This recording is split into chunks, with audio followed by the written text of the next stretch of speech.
Hello, everyone, and welcome to the latest episode of the Miscreant Book Club. I am very excited to see all of your faces. We've got a really great book that we are reading today. This is called Design for Living by Noel Coward, who I'm told was not one. This is actually a really heartbreaking philosophical tale about a man who is, it's controversial, but he's suicidal, and he's really having a hard time, finding reasons to keep going.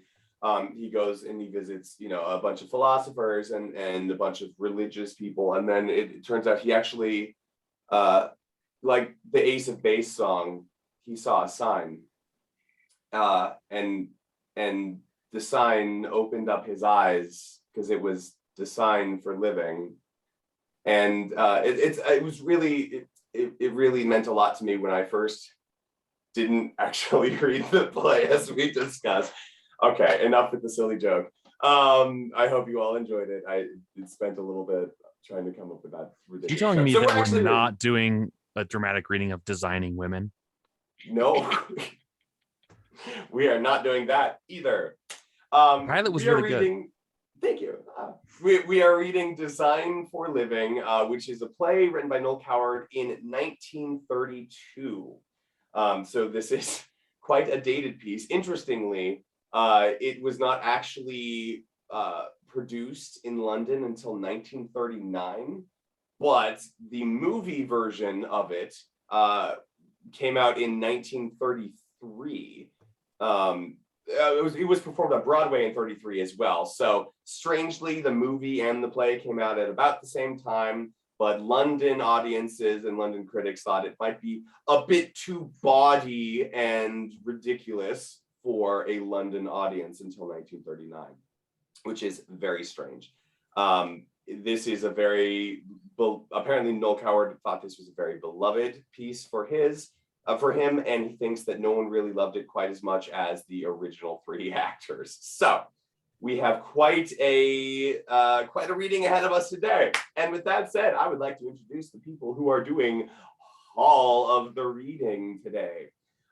Beginning in no particular order, I would like to introduce the person who is reading for Gilda, the one, the only, Miss Sue Bell. Hello. Excellent. Thank you for being here, Sue. It's a pleasure to have you. Thank you. Of course. Again, in no particular order, because you're all amazing and wonderful. The person reading for Otto, the one, the only, Toby Yount. Woo! Hey. And I'm sorry, is it Yount or Yount? Yount. Ah, I got completely wrong. I'm sorry, Toby Yount. Yay! All good. Thank you for being here, Toby. We love having you, and it's always a pleasure as well. Thanks for having me. Of course. Next up, again, in no particular order, other than, size of the roles, I guess. Excuse me, one of our absolute favorites. We love having her. And her background is already perfect for the setting of the play.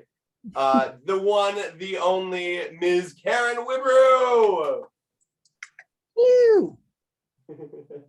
So good to have you, as always. Very much looking forward to all of this. Yay. Yeah. Next up, in no particular order, other than who else is left, reading for Ernest, Ms. Hodge, and Helen Carver. Again, Ernest, not Eugene. The one, the only, the very lovely Erin Slimak. Woohoo! Hello. Excellent. And then I guess now in a particular order, saving him for last, well, second to last. He is my co-host and co-star and producer and, note taker for our associated podcast, Minutes to Curtain by Miscreant Theatre Collective. That's right, it's MTC by MTC. the one, the only, Dillon McDonald. Wah, wah, wah, wah. You just reminded me to open a note file, so thank you. That's why I'm around here. Wouldn't be my job if I wasn't doing it. That's true. Dillon is reading the stage directions. He's reading for Grace Torrance and Matthew. the other, Matthew, the other one. And then you all know me. I am Andy Rodgers. Woohoo! Season production. I'm reading for Friedman, Mr. Bierbeck, and Henry Carver. I've just decided Bierbeck is an angry German man. So we're going to see how all of this works. All right. Unless there are any other questions, we will henceforth begin our reading. Let's have a great time, everyone. Whenever you're ready. Act 1, Scene 1. The scene is rather a shabby studio in Paris. There is a large window at the back looking out onto rooftops. Downstage, on the left, there is a door leading onto the stairs, which in turn lead up to the street. Upstage, on the right, there is a door leading into a small kitchen. When the curtain rises, it is about 10 o'clock on a spring morning, and the studio is empty. Gilda comes in from the kitchen carrying a coffee pot and a milk jug. She places them on a table just under the window, which is already laid with the cups and plates, etc. Gilda is a good-looking woman of about 30. Suddenly, there is a knock on the door left. She gives a quick glance towards it and then goes swiftly and silently into the bedroom.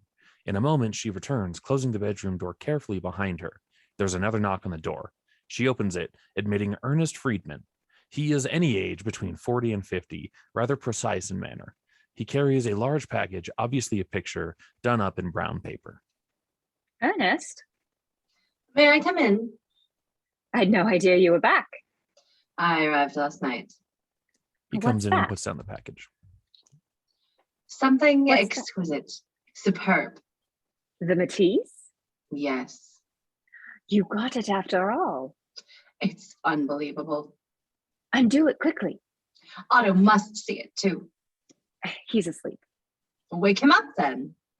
Not now, Ernest. He's had the most awful neuralgia all night. Neuralgia. Yes, all up one side of his face and down the other side. Wake him up. One look at this will take away his neuralgia immediately. No, really. He's only just dropped off. He's been in agony. I've dosed him with aspirin and given him a hot water bottle here and another one just there. I didn't know anyone had so many hot water bottles. I still have one more in case it spreads. Really is very irritating. I take the trouble to drag this large picture all the way around here, and Otto chooses to have neuralgia. He didn't choose to have it. He hated having it. His little face is all pinched and strained. Otto's face is enormous. Show me the picture, Ernest, and try not to be disagreeable. It's an anticlimax. Thank you, dear. It's no use pretending to be hurt. You know you don't really care for anybody's pictures except Otto's. Do you want some coffee? Why are there 2 cups if Otto has neuralgia?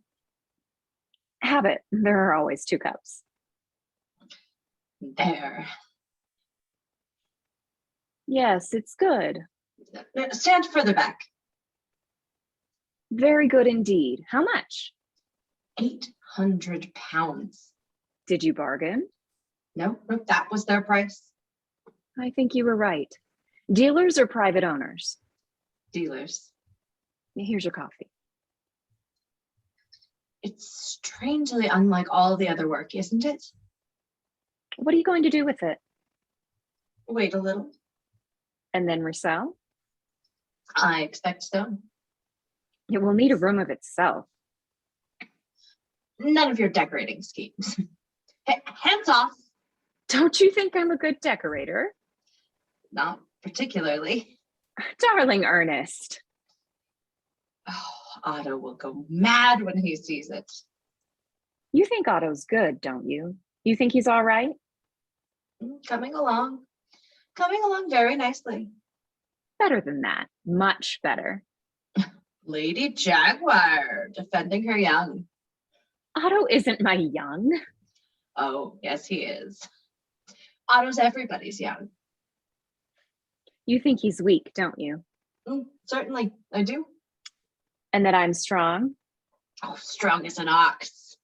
You've called me a jaguar and an ox within the last 2 minutes. I wish you wouldn't be so quite so zoological.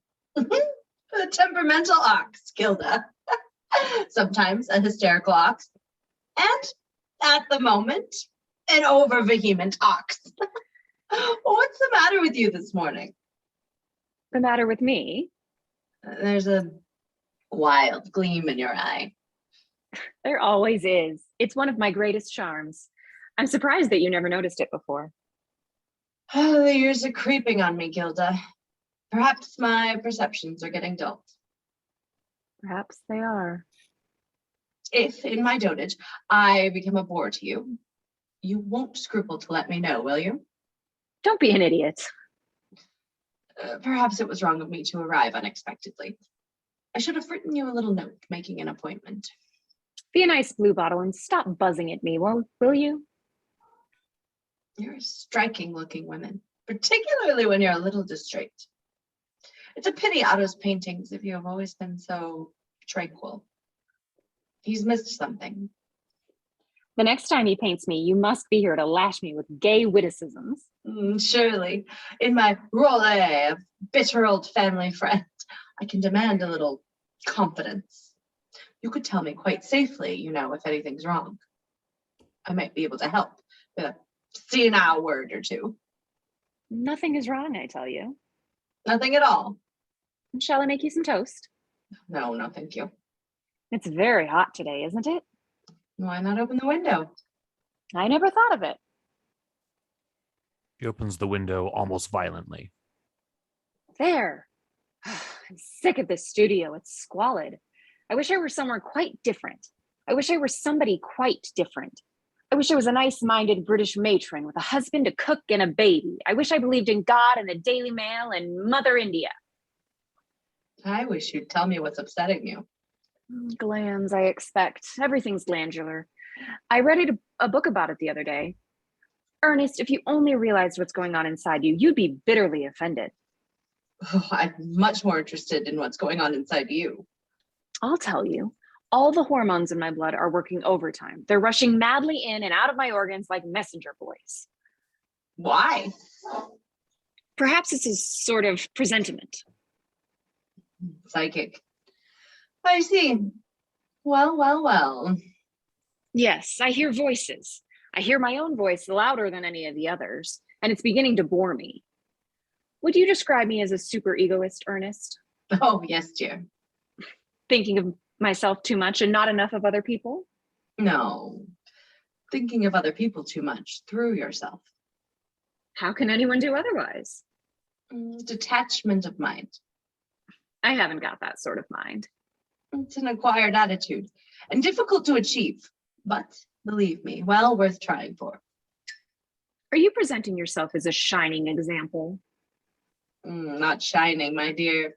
Just dully effulgent. How should I start? Go away alone with my thoughts? With all my detachment, I find it very difficult to regard your painful twistings and turnings with composure. Why? Because I'm very fond of you. Why? I don't know. A tedious habit, I suppose. After all, I was very attached to your mother. Yes, I know. Personally, I never cared for her much. A bossy woman. I don't think you should allude to the dead as bossy. No reverence. That's my trouble. No reverence.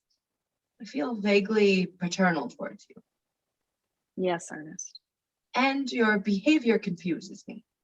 My painful twistings and turnings. Exactly. What did you mean by that? Will you explain one thing to me, really satisfactorily? What? Why don't you marry Otto? It's very funny that underneath all your worldly wisdom, you're nothing but a respectable little old woman in a jet bonnet. You don't like being disapproved of, do you? Does anybody? Well, anyhow, I don't disapprove of you. Yourself. Of course, you're as obstinate as a mule. There you go again. Strong as an ox, obstinate as a mule, just a pack of animal grab. That's what I am. Bring out all the other cards. Gentle as a dove, playful as a kitten, black as a crow. Brave as a lion. Oh no, Ernest, you couldn't think that, disapproving me of as you do. I was about to explain, when you're so rudely interrupted, that it isn't you, yourself, I disapprove of. It's your mode of life. Oh, I see. Your life is so dreadfully untidy, Gilda. I'm not a tidy person. You haven't answered my original question. Why I don't marry Otto? Yes. Is there a real reason or just a lot of faintly affected theories? There is a very real reason. Well, I love him. She glances towards the bedroom and says louder. I love him. all right. All right, there's no need to shout. Yes, there is. Every need. I should like to scream. That would surely be very bad for Otto's neuralgia. The only reasons for me to marry would be these: to have children, to have a home, to have a background for social activities, and to be provided for. Well, I don't like children. I don't wish for a home. I can't bear social activities, and I have a small but adequate income of my own. I love Otto deeply, and I respect him as a person and as an artist. To be tied legally to him would be repellent to me and to him too. It's not a dashing bohemian gesture to free love. We just feel like that, both of us. Now, are you satisfied? If you are. You're impossible, Ernest. You sit there looking quizzical and it maddens me. I am quizzical. Well, be something else for God's sake. I suppose you know Leo is back. What? I said, I suppose you know Leo is back. It's not true. Didn't he let you know? When did he arrive? Where is he staying? He arrived yesterday on the Mauritania. I had a note from him last night. Where's he staying? Oh, you'll be shocked when I tell you. Quickly. The George V. You must be raving. The George V. Oh dear, Leo at the George V. It's a glorious picture. Marble bathrooms and private balconies. Leo and all that grandeur. It isn't possible. I gather he's made a good deal of money. That's not enough excuse. He ought to be ashamed of himself. I can't understand him. Not letting you know when he's back. I fully expected to find him here. He'll appear sooner or later. Are you glad he's made money? Why do you ask that? Curiosity. Of course I'm glad. I adore Leo. And Otto? What about Otto? What do you mean, what about Otto? Will he be glad too? You're too ridiculous, Ernest. What are you suspecting? What are you trying to find out? Nothing. I was only wondering. It's all right. I know what you're getting at, but you're wrong as usual. Everybody's always wrong about Leo and Otto and me. I'm not jealous of Leo's money and success, and Otto won't be either when he knows. That's what you're suspecting, isn't it? Perhaps. I think you should grasp the situation a little better, having known us for so long. Otto and Leo knew each other first. Yes. I know about all that. I came along and spoilt everything. Go on, dear. I didn't say that. It's what you meant. I think perhaps you may have spoilt yourself a little. Distrust of women frequently sets in your age, Ernest. I cannot for the life of me imagine why I'm so fond of you. You have such abominable manners. It's probably the scarlet life I live, causing me to degenerate into a shrew. Very likely. I'm sorry about my bad manners, I mean. Please forgive me. You're a darling and you love us a lot, don't you? All three of us? Me a little less than Otto and Leo because I'm a woman and therefore unreliable. Isn't that true? Quite.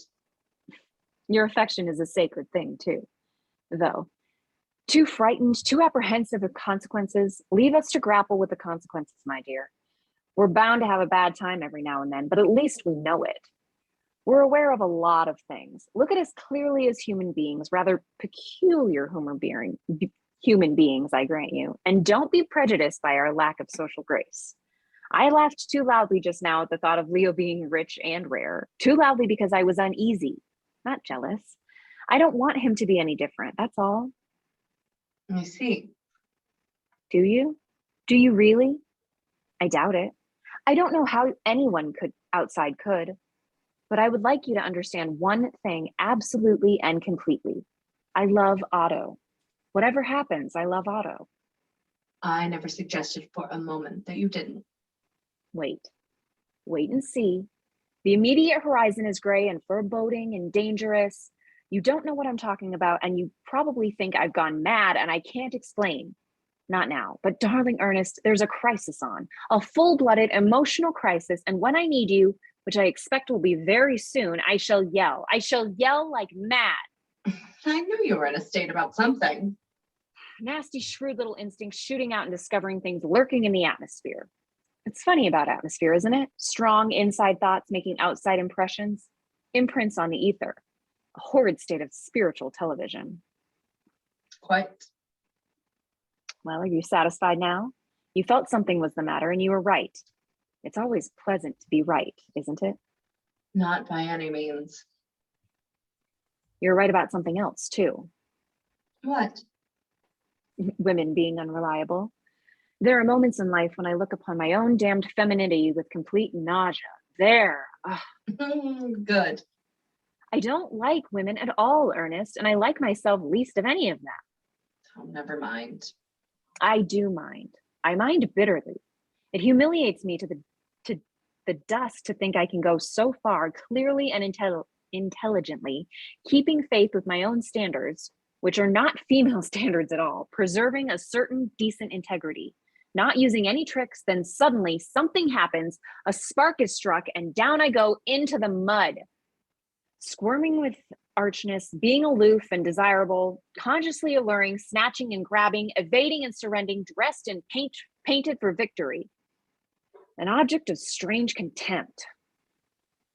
A lurid picture. Perhaps a trifle exaggerated. I wish it were. I wish it were. Drink a little coffee. Perhaps you're right. She sits down suddenly. There. Thank you, Ernest. You're a great comfort. She sips a little.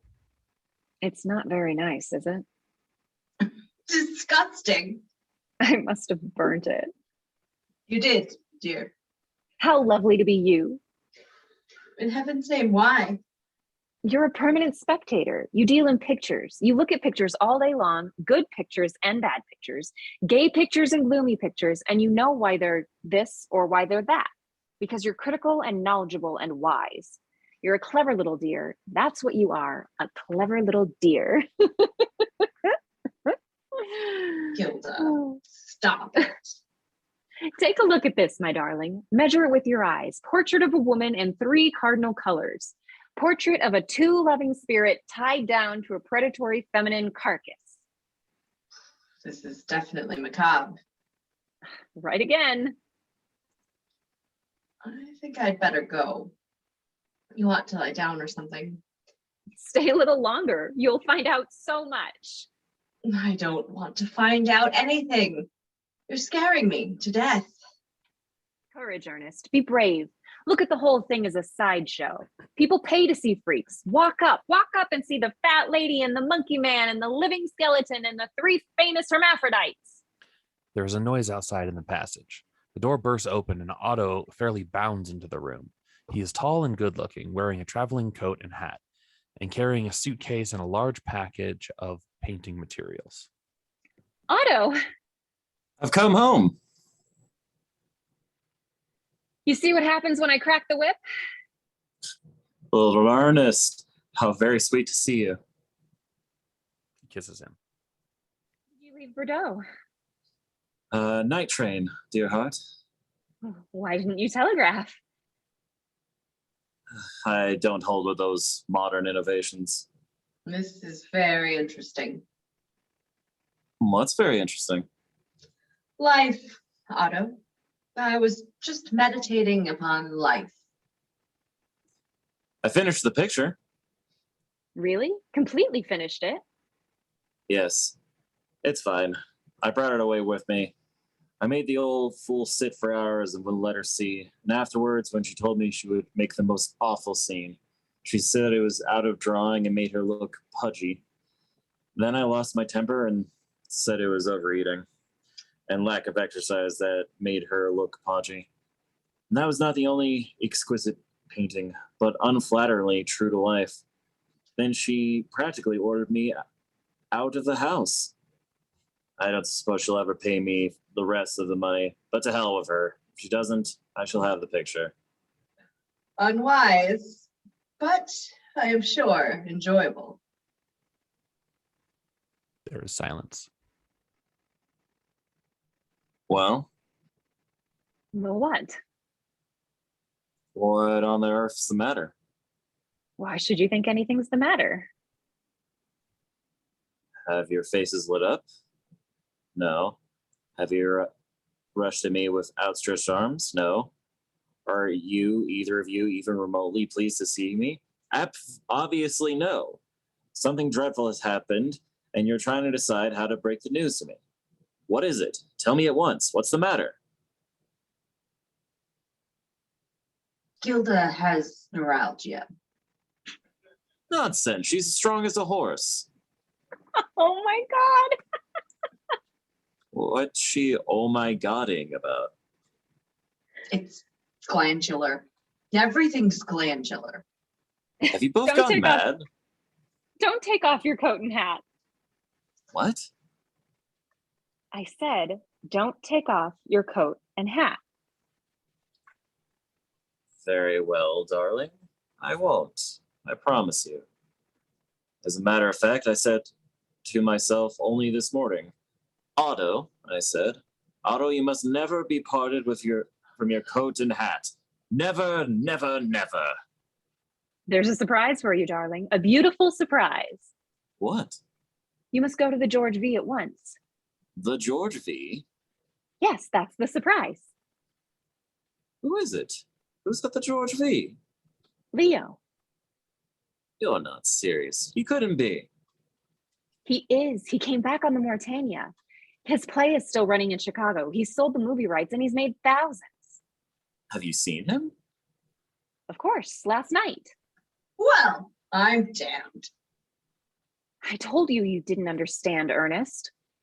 If you'd only let me know you were coming, we could have both met you at the station. It would have been so lovely. Leo will be furious. You must go to him at once and bring him back here, and we'll make some sort of plan for the day. This is good. Good. Better than good. An excellent, super homecoming. I was thinking of him last night, bumping along in that awful train. I thought of him for hours. I swear I did. Crossed my hand with Silver, Lady, I'm so definitely the Gypsy Queen. Oh, God, how marvelous. He'll be able to go to the Anarchy with us. He's got to go back to New York and then to London. Splendid. We'll go with him. He's been away far too long. Come on. No, What are you going to do? stay here and tidy up. You go with Otto to fetch Leo. You said my life was untidy, didn't you? Well, I'm taking it to heart. Come on, Gilda. It doesn't matter about tidying up. Yes, it does. It does. It's the most important thing in the world. An orderly mind, that's the thing to have. He probably brought us presents. And if he's rich, they'll be expensive presents. Very nice. Very nice indeed. Come on, Ernest, my little honey. We'll take a taxi. Oh, I don't think I'll go. You must. He likes seeing you almost as much as us. Come on. He grabs Ernest by the shoulders and shoves him towards the door. Of course, go, Ernest, and come back too, and we'll all celebrate. I'm yelling. Can't you hear me yelling like mad? What on earth are you talking about? Joke, and very difficult to explain. Good morning, darling. I never kissed you. Good morning. Never mind about that now. Go on, both of you, or he'll have gone out. You don't want to miss him. Good morning, darling. Dearest. Otto and Ernest go to the door. Otto, Yes? I love you very much. So be careful crossing roads, won't you? Look to the right and the left and all around everything, and don't do anything foolish or impulsive. Please remember, there's a dear. Be quiet. Don't pester me with your attentions. She's crazy about me. Poor little thing. Just crazy about me. They go out. Gilda stands quite still for a moment or two, staring after them, then sits down at the table. Leo comes out of the bedroom. He is thin and nervous and obviously making a tremendous effort to control himself. He walks about aimlessly for a little and finishes up looking out of the window with his back to Gilda. What now? I don't know. Not much time to think. A few minutes. Are there any cigarettes? Yes, in that box. Want one? No. It's nice being human beings, isn't it? I'm sure God's angels must envy us. Whom do you love the best? Otto or me? Silly question. Answer me anyhow. How can I? Be sensible. In any case, what does it matter? It's important to me. No, it isn't. Not really. That's not important. What we did was inevitable. It's been inevitable for years. It doesn't matter who loves who the most. You can't line up things like that mathematically. We all love each other a lot, far too much, and we've made a bloody mess of it. That was inevitable too. We must get it straight somehow. Yes, we must get it straight and tie it up with ribbons and with a bow on top. Pity it isn't Valentine's Day. Can't we laugh a little? Isn't it a joke? Can't we make it a joke? Yes, it's a joke. It's a joke, all right. We can laugh until our sides ache. Let's start, shall we? What's the truth of it? The absolute deep down truth. Until we know that, we can't grapple with it. We can't do a thing. We can only sit here flicking words about. It should be easy, you know. The actual facts are so simple. I love you. You love me. You love Otto. I love Otto. Otto loves you. Otto loves me. There, now. Start to unravel from there. We've always been honest, though, all of us. Honest with each other, I mean. That's something to go on, isn't it? In this particular instance, it makes the whole thing far more complicated. If we were ordinary moral, high-thinking citizens, we could carry on a backstairs affair for weeks without saying a word about it. We could lunch and dine together, all three, and not give it anything away but by so much as a look.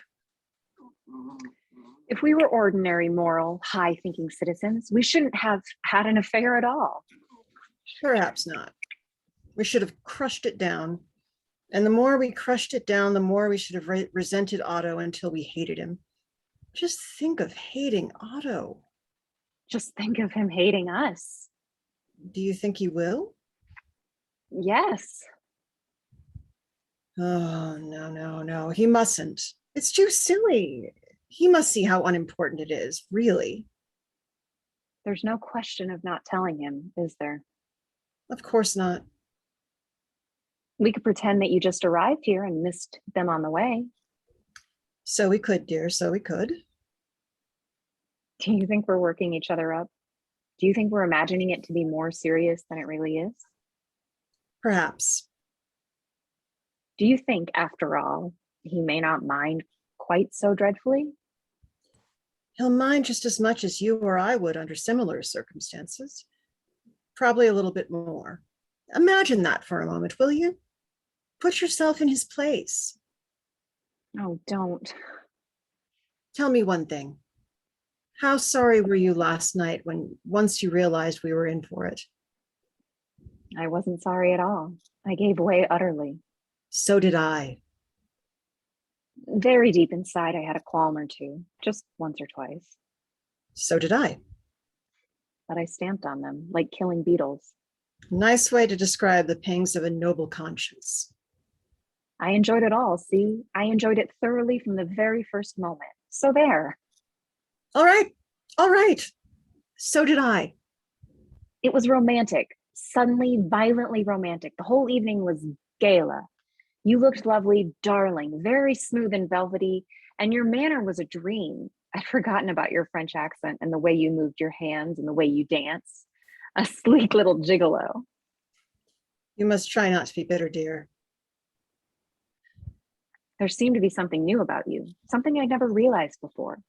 Perhaps it's having money. Perhaps your success has given you a little extra glamour. Look at me now, sweet. It's quite chilly this morning light. How do I appear to you? How do I appear to you now? The same. So do you. But that's because my eyes are slow at changing visions.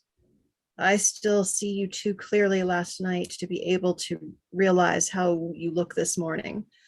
You were very got up indeed in your green dress and your earrings. It was gala all night, strong magic.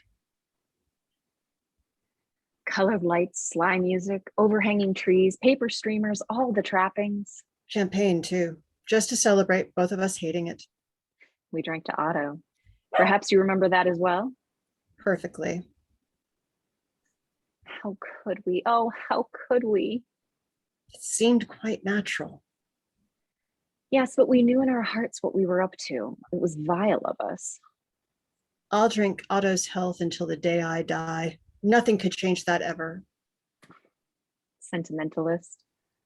Deeper than sentiment, far, far deeper, beyond the reach of small enchantments. Was that all it was to you? A small enchantment? That's all it ever is to anybody, if only they knew. Easy wisdom. Is it a comfort to you? Not particularly. Let's have some more. Passion's only transitory, isn't it? Transitory, isn't it? Love is ever fleeting. Time is a great healer. Trot them all out, dear. Don't try to quarrel with me. Don't be so wise and assured and knowing then. It's infuriating. I believe I was more to blame than you, really. Why? I made the running. You made the running. Silly pride made me show off to you, parade my attraction for you like a mannequin. New spring model with a few extra flounces. That's my story, Leo. You can't steal it from me. I've been wallowing in self-abasement, dragging out my last night's femininity and spitting on it. I've taken the blame onto myself for the whole thing. Ernest was quite shocked. You should have been listening at the door.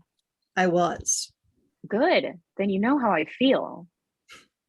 A lot of damned hysteria. Possibly, but heartfelt at the moment. Can't we put an end to this flagellation party now? You might as well just go on with it. It passes the time. Until Otto comes back. Yes, until Otto comes back. I expect jealousy had something to do with it too. Jealousy? Yes. Subconscious and buried deep, but they're all the same. They're for ages, ever since our first meeting when you chose Otto so firmly. Another of those pleasant little galas. The awakening of the spring. Romance in a cafe. Yes, sir. Yes, sir. 3 bags full. A strange evening. Very gay, if I remember rightly. Oh, it was gay. Deliriously gay. Thick with omens. And perhaps we laughed at them too hard. You and Otto had a row afterwards, didn't you? Yes, a beauty. Blows. Ineffectual blows. Otto fell into the bath. Was there any water in it? Not at first. Leo, you didn't. Of course I did. It was the obvious thing to do. Couldn't he get out? Every time he tried, I pushed him back. Oh, the poor darling. Finally he got wedged. This is hysteria. Stop it. Stop it. It was a very narrow bath, far too narrow. Shut up, for heaven's sake. Shut up. They're sitting there groaning with laughter, and Otto comes into the room. Leo, They both look up, and laughter dies away from their faces. Leo rises and comes slowly over to Otto. He takes both his hands and stands looking at him. Hello, Otto. why did you stop laughing so suddenly? It's funny how lovely it is to see you. Why funny?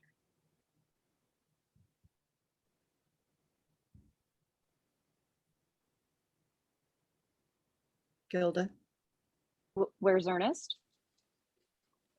He wouldn't come back with me. He darted off in a taxi very abruptly when we found Leo wasn't at the hotel. He seemed to be in a fluster. Ernest often in a fluster. It's part of his personality, I think.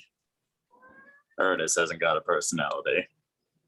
Yes, he has, but it's only a very little one, gentle and prim. You've changed, Leo. Your face looks different. In what way different? I don't know. Sort of odd. I was very seasick on the Mauritania. Perhaps that changed it. They call the Mauritania the Greyhound of the ocean. I wonder why. Because it's too long and too thin and leaps up and down. Personally, I prefer the Olympic. It's a good-natured boat and cozy. Also, it has a Turkish bath. I dearly love a Turkish bath. Have you both gotten crazy? Yes, just for a little. What does that mean? Lots of things, Otto. Everything's quite horrid. I'm awfully puzzled. I wish you both stopped hinting and tell me what's happened. It's serious, Otto. Please try to be wise about it. How the hell can I be wise about it if I don't know what it is? Oh, God, this is unbearable. It wouldn't be what I think it is, would it? I mean, what's just dropped into my mind? It isn't that, is it? Yes. Yes. Oh. Let's see. If only you wouldn't look like that. Can see that it matters very much how I look. We're both equally to blame. When did you arrive? When did, don't you think you better tell me a little more? I arrived yesterday afternoon, and the moment I left my bags at the hotel, I came straight here naturally. Gilda and I dined together, and I spent the night here. Oh. Oh, did you? Yes, I did. This is the second bad entrance I've made this morning. I don't think I better make any more. Otto, darling, please listen a minute. What is there to listen to? What is there for you to say? Nothing. You're quite right. Nothing at all. Have you planned it? Before it? Of course not. Was it in your minds? Yes, it's been in all our minds for ages. You know that. You couldn't have controlled yourself? Not for my sake alone, but for all that lies between us? We could have, I suppose, but we didn't. Instead of mainly taking advantage of my being away, couldn't you have waited until I came back and told me how you felt? Would that have made things any better? Would have been honest at least. Bunk. We're being as honest as we know how. Chance caught us, as it was bound to catch us eventually. We were doomed to it from the very first moment. You don't suppose we enjoy telling you, do you? You don't suppose I like watching the pleasure at seeing me fade out of your eyes? If it wasn't that we loved you so deeply, both of us, we'd lie to you and deceive you indefinitely rather than inflict this horror on ourselves. And what about the horror you're inflicting on me? Don't argue, Leo. What's the use of arguing? So you love me, do you? Both of you love me deeply. I don't want a love that can shut me out and make me feel more utterly alone than I've ever felt in my life before. Don't say that. It's not true. You couldn't be shut out ever, not possibly. Hold on to reason for a moment. For the sake of us all, hold on to reason. It's our only chance. We've known this might happen any day. We've actually discussed it quite calmly and rationally, but then there wasn't any emotion mixed up with it. Now there is, and we've got to fight it. It's distorting and overbalancing everything. Don't you see? Oh, please, please try to see. I see all right. Believe me, I see perfectly. You don't really. It's hopeless. Quite hopeless. It needn't be, if only we can tide over this moment. Why should we tide over this moment? It's a big moment. Let's make the most out of it. I suppose that way of talking, I suppose that way of taking it is as good as any. No, it isn't. It isn't. I still find the whole thing a little difficult to realize completely. You must forgive me for being so stupid. I see quite clearly. I hear quite clearly. I know what happened quite clearly, but I still don't quite understand. What more do you want to understand? You're both drunk, Of course we weren't. and that's ruled out. One thing is still bewildering me very much. Quite a small, trivial thing. You're both obviously strained and upset and unhappy at having tell me. Isn't that so? Yes. Then why were you laughing when I came in? Oh, what on earth does that matter? It matters a lot. It's very interesting. It was completely irrelevant. Hysteria. It had nothing to do with anything. Why were you both laughing when I came in? It was hysteria, I tell you. Were you laughing at me? Yes, we were. We were. We were laughing at you being wedged in a bathtub. That's what we were laughing at. Shut up, Leo. Stop it. And I shall laugh at that until the end of my days. I shall roll about on my deathbed thinking about it. And there are other things I shall laugh at too. I shall laugh at you now in this situation, being hurt and grieved and immeasurably calm.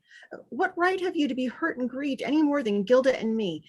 We're having just as bad a time as you are, probably worse. I didn't stamp about with your martyr's crown on when you rushed off with her in the first place. I didn't look wistful and say I was shut out. I don't intend to stand any of that nonsense from you.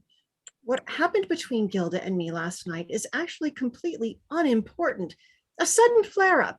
And although we've been mutually attracted to each other for years, it wasn't even based on deep sexual love. It was just an unpremeditated roll in the hay, and we were overjoyed and we enjoyed it very much. So there. One thing that magnificent outburst has done for me is this. I don't feel shut at anymore. Do you hear? Not anymore. And I'm extremely grateful to you. You were right about me being hurt and grieved. I was. But that's over too. I've seen something in you that I've never seen before. In all the years, I've never noticed it. I never realized it. Deep down underneath your superficial charm and wit, you're nothing but a cheap, second-rate little opportunist, ready to sacrifice anything, however sacred, to the excitement of the moment. Otto, listen a minute. Please listen. Listen to what? A few garbled explanations about excuses, fully charged with 100% feminine emotionalism, appearing to me to be hold on to reason and intelligence. It's as it's our only chance. I don't want an only chance. I don't want a chance to do anything but say what I have to say and leave you both to your own goddamn devices. Where was this much vaunted reason and intelligence last night? Working overtime, I'm sure. Working in 100 small female ways. I expect your reason and intelligence prompted you to wear green dresses, didn't I? With the emerald earrings and your green shoes, too. Although they hurt you when you dance. Reason must have whispered kindly on your way back here in the taxi. It must have said, Otto's in Bordeaux, and Bordeaux is a long way away, so everything will be quite safe. That's reason, all right. Pure reason. Stop it. How can you be so cruel? How can you say such vile things? I hope intelligence gave you a little extra jab and suggested that you lock the door. It's fruitive, underhand affairs. Doors are always locked. Shut up, Otto. What's the use of going on like that? Don't speak to me. Old loyal friend that you are. Don't speak to me even if you have the courage, and keep out of my sight from now onwards. Oh, bravo. Deathless drama. Wrong again. Lifeless comedy. You set me free from a stale affection that must have died ages ago without my realizing it. Go ahead, my boy, and do great things. You've already achieved a hotel deluxe, a few smart suits, and the woman I loved. Go ahead. Maybe there are still higher peaks for you to climb. Good luck, both of you. Wonderful luck. I wish you were dead and in hell. Slams out of the room as the curtain falls. End of Act 1. Act 2, Scene 1. The scene is Leo's flat in London. It is only a rented flat, but very comfortably furnished. 2 French windows at the back open into a small balcony, which in turn overlooks a square. It is several floors up, so only the tops of trees can be seen. These are brown and losing their leaves as it is autumn. Downstage, on the right, are double doors leading into the hall. Above these, a small door leads to the kitchen. On the left, upstage, another door leads to the bedroom and bathroom. There is a large picture of Gilda, painted by Otto, hanging on the wall. The furniture may be left to the producer's discrimination. When the curtain rises, it is about 10:30 in the morning. 18 months have passed since Act 1. The room is strewn with newspapers. Gilda is lying on the sofa reading one. Leo is lying face downwards on the floor reading another one. It's a knockout. It's magnificent. It'll run a year. 2 years, 3 years. 4 years, 5 years, 6 years. It'll run forever. Old ladies will be trampled to death struggling to get into the pit. Women will have babies regularly in the upper circle bar during the big scene at the end of the second act. Regularly as clockwork. The Daily Mail says it's daring and dramatic and witty. The Daily Express says it's disgusting. I should be cut to the quick if it said anything else. The Daily Mirror, I regret to say, is a trifle carping. Getting uppish, I see. Naughty little thing. Change and decay is gripping throughout. The characterization falters here and there, but the dialogue is polished and sustains a high-level form from first to last and is frequently witty, nay, even brilliant. I love Nay. But, here we go, dear, but the play on the whole is decidedly thin. My God, they've noticed it. Thin, thin. What do they mean, thin? Just thin, darling. Thin's thin all the world over, and you can't get away from it. Would you call it thin? Emaciated. I shall write fat plays from now onwards. Fat plays filled with very fat people. You mustn't let your vibrations be upset by the Daily Mirror. It means to be kind. That's why only one looks at the pictures. One only looks at the pictures. The Daily Sketch is just as bad. Just as good, dear, just as good. Let's have another look at old Father Times. It's there behind the telegraph. Non-committal, but amiable. A minute, if slightly inaccurate description of the plot. Only a few of the names wrong. They seem to have missed the main idea of the play. You mustn't grumble. They say the lines are provocative. What could they mean by that? Anyhow, you can't expect a paper like the Times to be really interested in your petty little excursions in the theater. After all, it is the organ of the nation. That sounds vaguely pornographic to me. The telephone rings. Hello, hello. Who is it speaking? If you will kindly hold if you will kindly hold the line for a moment, I will ascertain. Places his hand over the receiver. Lady Brevwell. Tell her to go to hell. It's the third time she's rung up this morning. No restraint. That's what's wrong with society today, nowadays. Hello, hello. I'm so very sorry, but Mr. Mercure is not awake yet. He had a very tiring evening, and with one thing and another. Is there any message? Lunch on the 3rd or dinner on the 7th? Yes, I'll write it down. Not at all. Thank you. How do you feel about all that? Amused. I'm not sure that I do. It's only funny, really. Yes, but dangerous. Are you frightened that my silly, fluffy little head will be turned? No, not exactly. But it makes me uncomfortable. This snatching that goes on. Success is far more perilous than failure, isn't it? You've got to be doubly strong and watchful and wary. Perhaps I shall survive. You'll survive all right in the long run. I don't doubt that for a moment. It's me I was worrying about. Why? Not me alone. Us. Oh, I see. Maybe I'm jealous of you. I never thought of that. Darling, don't be silly.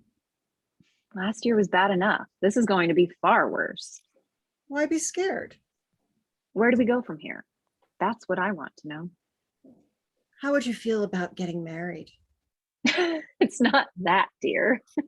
I know it isn't, but But what? it might be rather fun. We'd get a lot more presents now than if we'd done it before. A very grand marriage. St. Margaret's, Westminster. Yes, with a tremendous do at at Claridge's afterwards. The honeymoon would be thrilling, wouldn't it? Just you and me alone finding out about each other. I'd be very gentle with you, very tender. You'd get a sock in the jaw if you were. Oh, how vulgar. How inexpressibly vulgar. It's an enjoyable idea to play with, isn't it? Let's do it. Stop, stop, stop. You're rushing me off my feet. No, but seriously, it's a much better plan than you think. It would ease small social situations enormously. The more successful I become, the more complicated everything's going to get. Let's do it, Gilda. No, Why not? it wouldn't do. Really, it wouldn't. I think you're wrong. It doesn't matter enough about the small social situations. Those don't concern me much anyway. They never have and they never will. I shouldn't feel cozy married. It would upset my moral principles. Doesn't the eye of heaven mean anything to you? Oh, Only when it winks. God knows it ought to wink enough at our marriage. also, there's another thing. What?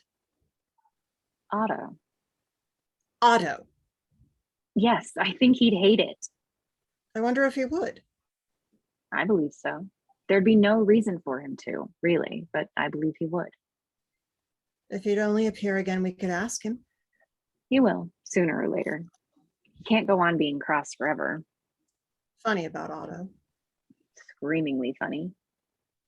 Do you love him still? Of course, don't you?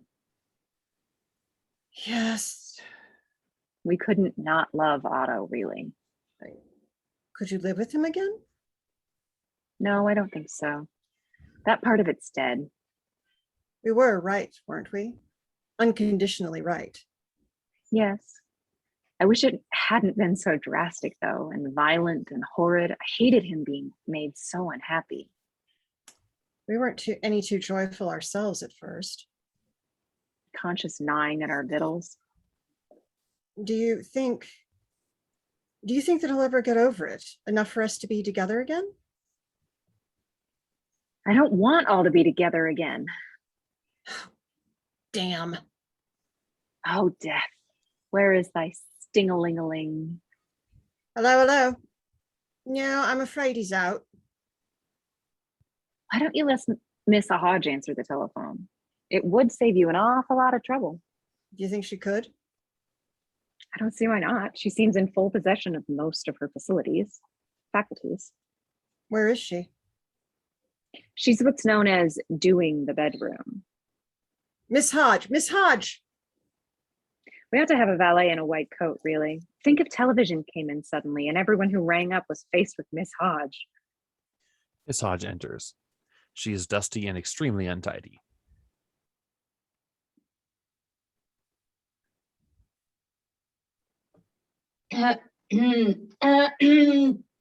Did you call? Yes, Miss Hodge. I was doing the bedroom. Yes, I know you were, and I'm sorry to disturb you, but I have a favor to ask. Favor? Yes, every time the telephone rings, will you answer it for me? If I happen to be where I can hear it, I will with pleasure. Thank you very much. Just ask who it is speaking and tell them to hold the line How long for? until you've told me. All right. She goes back into the bedroom. I fear no good will come of that. Do you think while I am here alone in the evenings, when you are rushing madly from party to party, I might find out about Mrs. Hodges' inner life? Telephone rings. There now. They both wait while the telephone continues to ring. 2 valets and 2 white coats. That's what we need. And a secretary and an upper housemaid. The telephone continues to ring. Perhaps I'd better answer it after all. No, let it ring. I love the tone. Miss Hodge comes flying in breathlessly and rushes to the telephone. Hello? Hello? This is getting monotonous. Hello? Hello?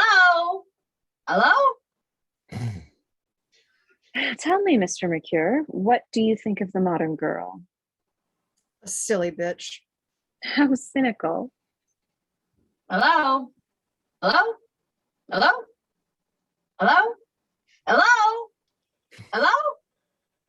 She turns There to them don't seem to be despondently. anyone there. Never mind, Mrs. Hodge. We mustn't hope for too much at first. Thank you very much. Oh, not at all, sir. She goes out again. I feel suddenly irritated. Why? I don't know. Reaction, I expect. After the anxiety of the last few days, now it's all over and everything seems rather blank. How happy are you really? Very, I think. I don't work hard enough, not nearly hard enough. I've only done 4 houses for 4 silly women since we've been in England.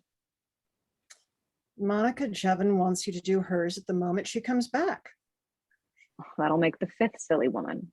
She's not so particularly silly. She's nice, really nicer than most of them, I suppose. Oh dear. Cigarette? Throws her one. Ernest was right. How do you mean? When? Ages ago. He said my life was untidy, and it is untidy. At this moment, it's untidier than ever. Perhaps you're wise about our marrying. Perhaps it would be a good thing.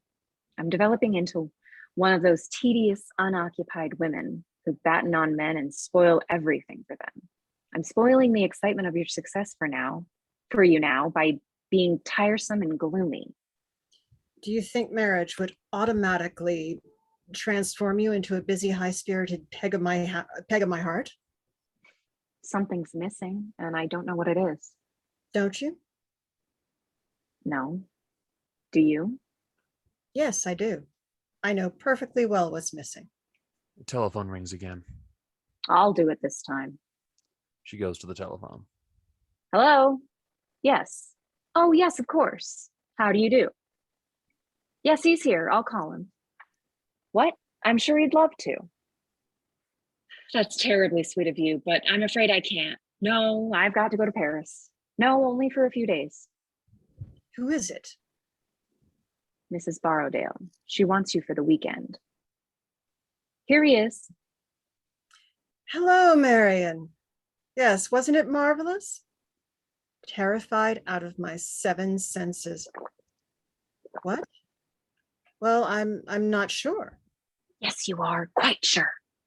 Just hold on a minute while I look at my book. What will you do if I go? Commit suicide immediately. Don't be so silly. Why don't you accept too? She asked you. Because I don't want to go. No, there isn't a thing down for that Saturday. I'd love to come. Yes, that'll be grand. Goodbye.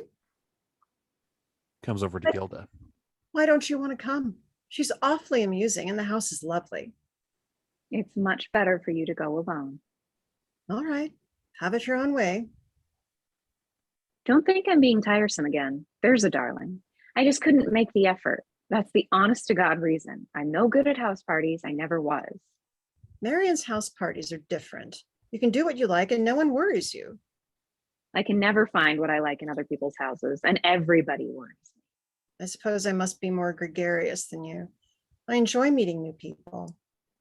I enjoy meeting new people too, but not secondhand ones. As I said before, Marion's house parties are extremely amusing. She doesn't like secondhand people, as you call them, any more than you do. Incidentally, she's a very intelligent woman herself and exceedingly good company. I never said she wasn't intelligent, and I'm sure she's excellent company. She has to. She has to be. It's her job. Well, that was a cheap jibe. Thoroughly cheap. The telephone rings again. Miss Hodge surprisingly appears almost at once. They sit silent while she answers it. Oh, what page are we on? 48. Hello. Hello. Yes? Here, it's for you. Dear God. He Hello. takes it. Miss Hodge goes out. Hello, yes, speaking. Evening Standard. Oh, all right, send him up. This is a horrible morning. I'm sorry. You needn't be. It isn't your fault. Yes, it is, I'm afraid. I happen to have written a successful play. Oh, really? Well, it's true, isn't it? I mean, that's what's upsetting you? Do you honestly think that? I don't know. I don't know what to think. This looks like a row, but it hasn't even the virtue of being a new row. We've had it several times and just lately more than ever. It's inevitable that the more successful I become, the more people will run after me. I don't believe in their friendship and I don't take them seriously, but I enjoy them. Probably a damn sight more than they enjoy me. I enjoy the whole thing. I've worked hard for it all my life. Let them all come. They'll drop me all right when they've tired of me, but maybe I shall get tired first. I hope you will. What does it matter anyhow? It matters a lot. I don't see why. They waste your time, these ridiculous celebrity hunters, and they sap your vitality. Let them. I've got lots of time and lots of vitality. That's bravado. You're far too much of an artist to mean that, really. I'm far too much of an artist to be taken in by the old cliche of shutting out the world and living for my art alone. There's just as much bunk in that as there is in a cocktail party at the Ritz. Something's gone, don't you see? Of course something's gone. Something always goes. The whole business of living is a process of readjustments. What are you mourning for? The dear old careless days of the Quartier Latin when life was life? Don't be such a fool. Let us dress up poor and go back and pretend, shall we? Why not? That at least would be a definite disillusionment. Certainly it would. Standing over the skeletons of our past delights and trying to kick them to life again.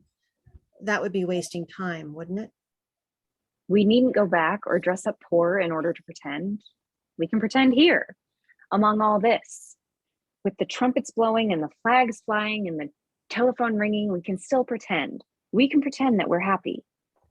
She goes out of the room as the telephone rings. Leo stands looking after her for a moment and then goes to the desk. Hello. What? Yes, speaking. Very well, I'll hold the line. Miss Hodge comes in from the hall. There's a gentleman here to see you. He says he's from the Evening Standard. Show him in. Miss Hodge goes out. Hello, yes. Hello there. How are you? Of course. For hours, reading the papers. Yes, all of them marvelous. Mr. Burbeck enters. Leo motions him to sit down. I'm so glad it was thrilling, wasn't it? Did he really? That's grand. Nonsense. It's always nice to hear things like that. Well, of course, I'd love to. Black tie or white tie or no tie at all. That'll be so much more comfortable. Goodbye. What? No, really? So soon? You'll know it by heart. Yes, rather. Goodbye. I'm so sorry. I'm from the Standard. Yes, I know. I've brought a photographer. I hope you don't mind. We thought a little study of you in your own home would be novel and interesting. I'm sure it would. First of all, may I ask you a few questions? Certainly, go ahead. Cigarette? No, thank you. I'm not a smoker myself. I am. Now, this is not your first play, is it?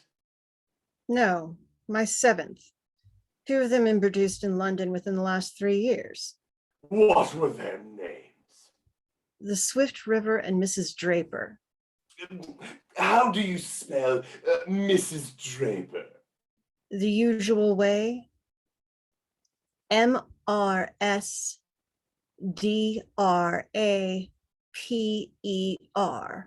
Do you care for sport? Yes, madly. Which particular sport do you like the best?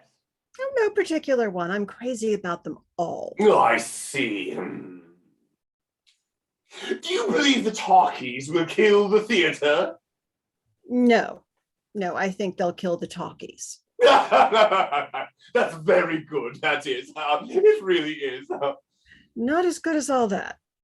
There's a question that interests our lady readers very much. What's that? What is your opinion of the modern girl? Downright, straightforward, upright. Do you approve of the modern girl, then? I didn't say so. What are your ideas on marriage? Garbled. That's very good, that is. Very good. Don't put it, though. Don't write that down any of this interview. Come and see me again. Why? What's wrong? The whole thing. The whole thing's wrong, Mr. Bierbeck. Mr. Bierbeck. The whole business is grotesque. Don't you see how grotesque it is? I'm afraid I don't understand. Don't you ever feel sick inside when you have to ask those questions? No. Why should I? Will you do me a very great favor? What is it? Call in your photographer. Photograph me and leave me alone. Certainly. Don't think me rude. I'm just rather tired, that's all. I quite understand. Goes out into the hall and returns in a moment with the photographer. Where do you think would be best? Wherever you say. Just here. All right. Perhaps I could come and see you again sometime when you're not so tired. Yes, of course. Telephone me. Tomorrow? Yes, tomorrow. About 11? Yes, about 11. Now then, are you ready? Gilda comes out of the bedroom dressed for the street. She goes over to Leo and puts her arms around his neck. I'm going to do a little shopping. Sorry, darling. All right, sweet. Gilda goes out. Just a little smile. Leo smiles as the curtain falls. End of Act 2, Scene 1. Act 2, Scene 2. The scene is the same a few days later. It is evening, and Miss Hodge has just finished laying a cold supper on a bridge table in front of the sofa. She regards it thoughtfully for a moment and then goes to the bedroom door. Your supper's all ready, ma'am. Thank you, Miss Hodge. I shan't want you any more tonight, then. Miss Hodge goes off into the kitchen. Gilda comes out of the bedroom. She is wearing pajamas and a dressing gown. She goes over to the desk on which there is a parcel of books. She undoes the parcel and scrutinizes the books, humming happily to herself as she does so. Miss Hodge re-enters from the kitchen, this time in her coat and hat. Hello, Miss Hodge. I thought you'd gone. I was just putting on my hat. I think you'll find everything you want there. I'm sure I shall. Thank you. Not at all. It's a pleasure, I'm sure. Oh, Miss Hodge, do you think it would be a good idea if Mr. Mercure and I got married? I thought you was married. Oh, I'd forgotten. We never told you, did we? You certainly didn't. Well, we're not. Oh, I see. Are you shocked? Oh, it's no affair of mine, ma'am, miss. What do you think about marriage? Not very much, miss. Haven't had a basinful myself, in a manner of speaking. What? Hodge is my maiden name. I took it back in disgust, if you know what I mean. Have you been married much then? Twice, all told. Where are your husbands now? One's dead, the other's in Newcastle. Oh, Well, I'll be getting home now, if there's nothing else you require. no, there's nothing else. Thank you. Good night. Good night, miss. Miss Hodge goes out. Gilda laughs to herself, pours herself out a glass of sherry from the bottle on the table, and settles into the sofa with the books. Otto comes in from the hall and stands in the doorway, looking at her. Hello, Gilda. It's not true. Here we are again. Oh, Otto. Are you pleased? I don't quite know yet. Make up your mind. There's the dear. I'll try. Where's Leo? Away. He went away this afternoon. Seems a very nice flat. It is. You can see right across to the other side of the square on a clear day. I've only just arrived. Where from? New York. I had an exhibition there. Was it successful? Very, thank you. I've decided quite definitely now. I'm ecstatically pleased to see you. That's lovely. How did you get in? I met an odd-looking woman going out.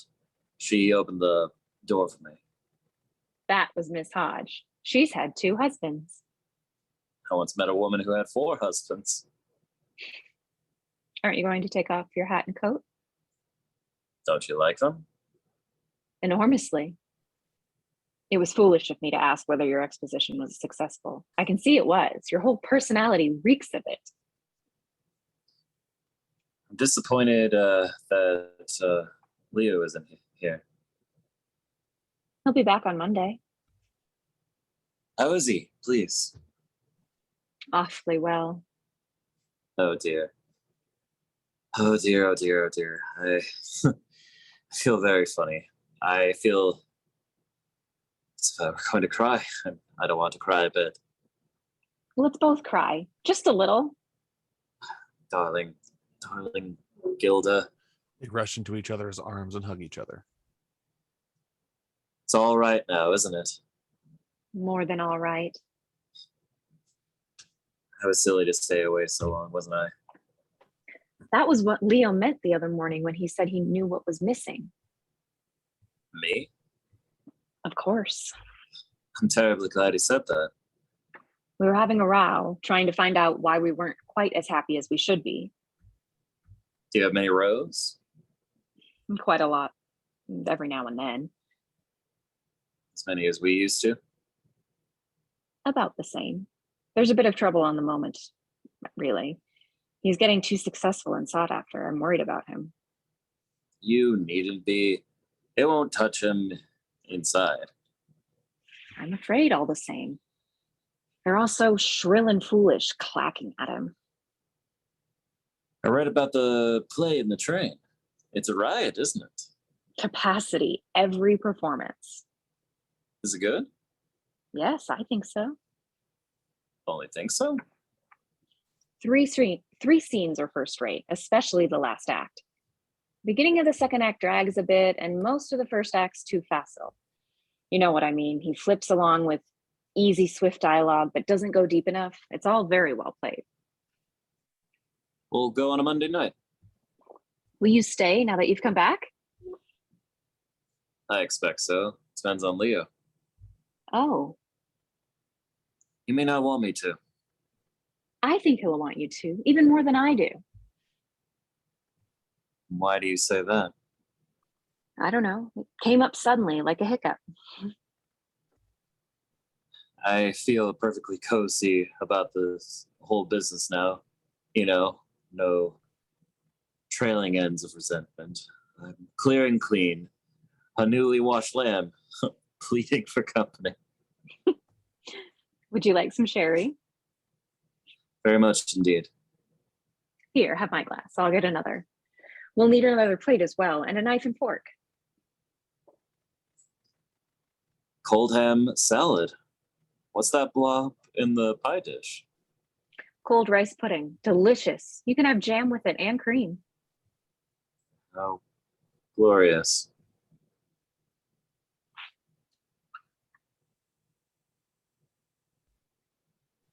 Here we are. I expected more grandeur. Butlers and footmen. Yes, just a few. Concealed lighting, too. There's something of thought sordid about the lamp over there. Did you decorate this room? You know perfectly well I didn't. Well, you should. Do you want anything stronger to drink than sherry? No, sherry's all right. It's gentle and refined, and imparts a discreet glow. Of course, I'm used to having biscuits with it. There aren't any biscuits. It doesn't matter. Do sit down, darling. Delicious looking ham. Where did you get it? I have it specially sent from Scotland. Why Scotland? It lives there when it's alive. A bonny country, Scotland. If all I've heard is correct, what with the banshees wailing and the four-leaved shamrock. That's Ireland, dear. Never mind. The same wistful dampness distinguishes them both. I knew you'd arrive soon. Where's Leo gone, exactly? Smart house party in Hampshire. Bridge, backgammon, several novelties, and a squash court that nobody uses. The decoration of life. That's what that is. Slightly out of drawing, but terribly amusing. It won't last long. Don't worry. Tell me where you've been, please, and what you've seen and what you've done. Is your painting still good, or has it deteriorated just a little? I'm suspicious, you see, dreadfully suspicious of people liking things too much. Things that matter, I mean. There's too much enthusiasm for art going on nowadays. It smears out the highlights. You're certainly in a state, aren't you? Yes, I am, and it's getting worse. Turbulent. Downright turbulent. There isn't any mustard. Never mind. I don't want any, do you? I don't know, really. I'm always a little undecided about mustard. It might pep the rice pudding. Strange, isn't it? This going on where we left off? Not quite where we left off, thank God. Wasn't it horrible? I was tortured with regrets for a long while. I felt I ought to have knocked Leo down. I'm awfully glad you didn't. He hates being knocked down. Then, of course, he might have retaliated and knocked me down. You're bigger than he is. He's more wiry. He once held me in the bath for 20 minutes while he poured cold water over me. Yes, I know. Of course, that's what you were both laughing at when I came in that day, wasn't it? Yes, it was very, very unfortunate. An unkind trick of fate's to have dropped it into your minds just then. They made a picture, you see, an unbearably comic picture. We were both terribly strained and unhappy. Our nerves were stretched like elastics, and that snapped it. I think that upset me more than anything. You might have known it wasn't you we were laughing at, not you yourself. It's exactly 127 years ago today. 128. I've grown up since then. I do hope so, just a little. I went away on a freight boat, you know. I went for thousands of miles. I was very unhappy indeed. And very seasick, I should think. Only the first few days. Not steadily? As steadily as one can be seasick. Do you know a lot about ships now? Not a thing. The whole business still puzzles me dreadfully. I know about starboard and port, of course, and all the different bells, but no one has yet been able to explain to me satisfactorily why at the first moment a rough sea occurs, the whole thing doesn't turn upside down. Were you frightened? Petrified. But I got used to it. Was it an English ship? No, Norwegian. I can say, how'd you do in Norwegian? We must get to know some Norwegian people immediately so you can say, how do you do to them? Where are your pictures? Not unpacked yet. They're at the Carlton. The Carlton? You haven't gone grand on me too, have you? I have indeed. I've gotten several commissions to do portraits here in London. The very best people. I only paint the very best people. They have such interesting faces, haven't they? I don't paint their faces, Gilda. Fourth dimensional, that's what I am. I paint their souls. You'd have to be eighth dimensional and clairvoyant to find them. I'm grieved to see that Leo has done little or nothing towards taming your proud revolutionary spirit. He's inflamed it. I know what's wrong with you, my sweet. You're just the concentrated essence of love among the artists. I think that was unkind. If you were creative yourself, you'd understand better. As it is, you know a lot, you know an awful lot.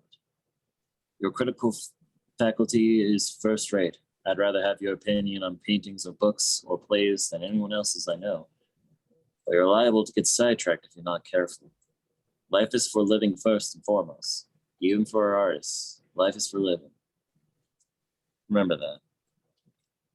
You have grown up, haven't you? In the beginning, when we were all in Paris, everything was really very much easier to manage, even our emotional problems. Leo and I were both struggling. A single line was both our minds leading to success. That's what we were painting for. Nothing like dogs for. He helped us both, jostling us into the line again when we slipped off and warming us when we were cold in discouragement. You picked on me to love a little bit more because you decided rightly then that I was the weaker. They were very happy those days. And glamour will always cling to them in our memories. Well, don't be misled by them. Don't make the mistake of trying to recapture the spirit of them. That's dead, along with our early loves and dreams and quarrels, all the rest of the foolishness. I think I want to cry again. It's nothing like a good cry. You can't blame me for hating success when it changes all the things I love best. Things would have changed anyhow. It isn't only success that does it. It's time and experience and new circumstances. Was it the Norwegians that taught you this still wisdom? They must be wonderful people. I was alone. I just sat quietly, looked at everything. I see. Would you fancy a little more salad? No, thank you. And it's time we started on the cold rice pudding. I see one thing clearly. What? I'm not needed anymore. I thought you were going to say that. It's what you meant me to say, isn't it?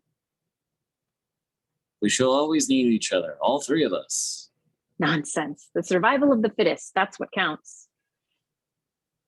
You do have some rice pudding? To hell with you and the rice pudding. Hard words. Hard, cruel words. You're so sure of yourself, aren't you? You're both so sure of yourselves. You and Leo getting what you want must be terribly gratifying. It is. Do you remember how you used to rail and roar against being feminine? Yes, dear. You were very noisy about the whole business. I'm suddenly glad about it for the first time. Do you want some jam with that? What sort of jam is it? Strawberry, I think. Of course. I'm used to having dark plums with rice pudding. But I'll make do with strawberry. I'll get it.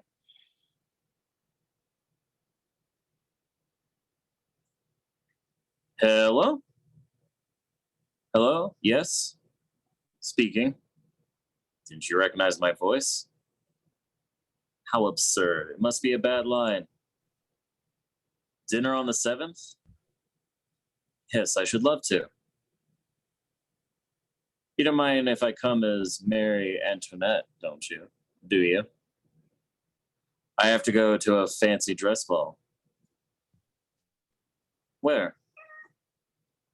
Oh, my aunt's giving it. Yes, in a bad house. She runs a whole chain of them, you know. Thank you so much.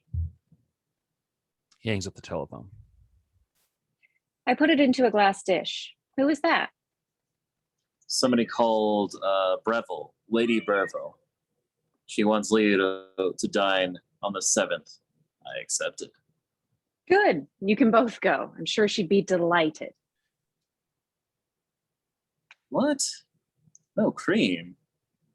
It was a delusion about the cream. I thought there was a lot, but there isn't a drop. I think you've improved in looks really with the passing of the years.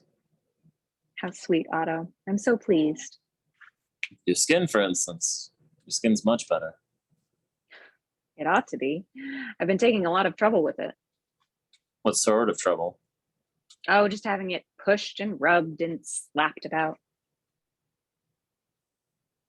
Funny how much in love with you I was. We'll have a good laugh about it when we've finished your pudding. What happened to Ernest? He's been away too, a long way away. He went on a world cruise with a lot of old ladies in straw hats. Dear little Ernest. I saw him a few weeks ago. Then he went back to Paris. An odd life. Stale, don't you think? You've certainly emancipated yourself into grand complacency. If you're unkind to me, I shall go back to the Carlton. Have you got a suite or just a common bedroom and bath? Darling, I do love you so very much. A nice, comfortable love without heartthrobs. Are you trying to lure me into your wonton bed? What would you do if I did? Probably enjoy it very much. I doubt if I should.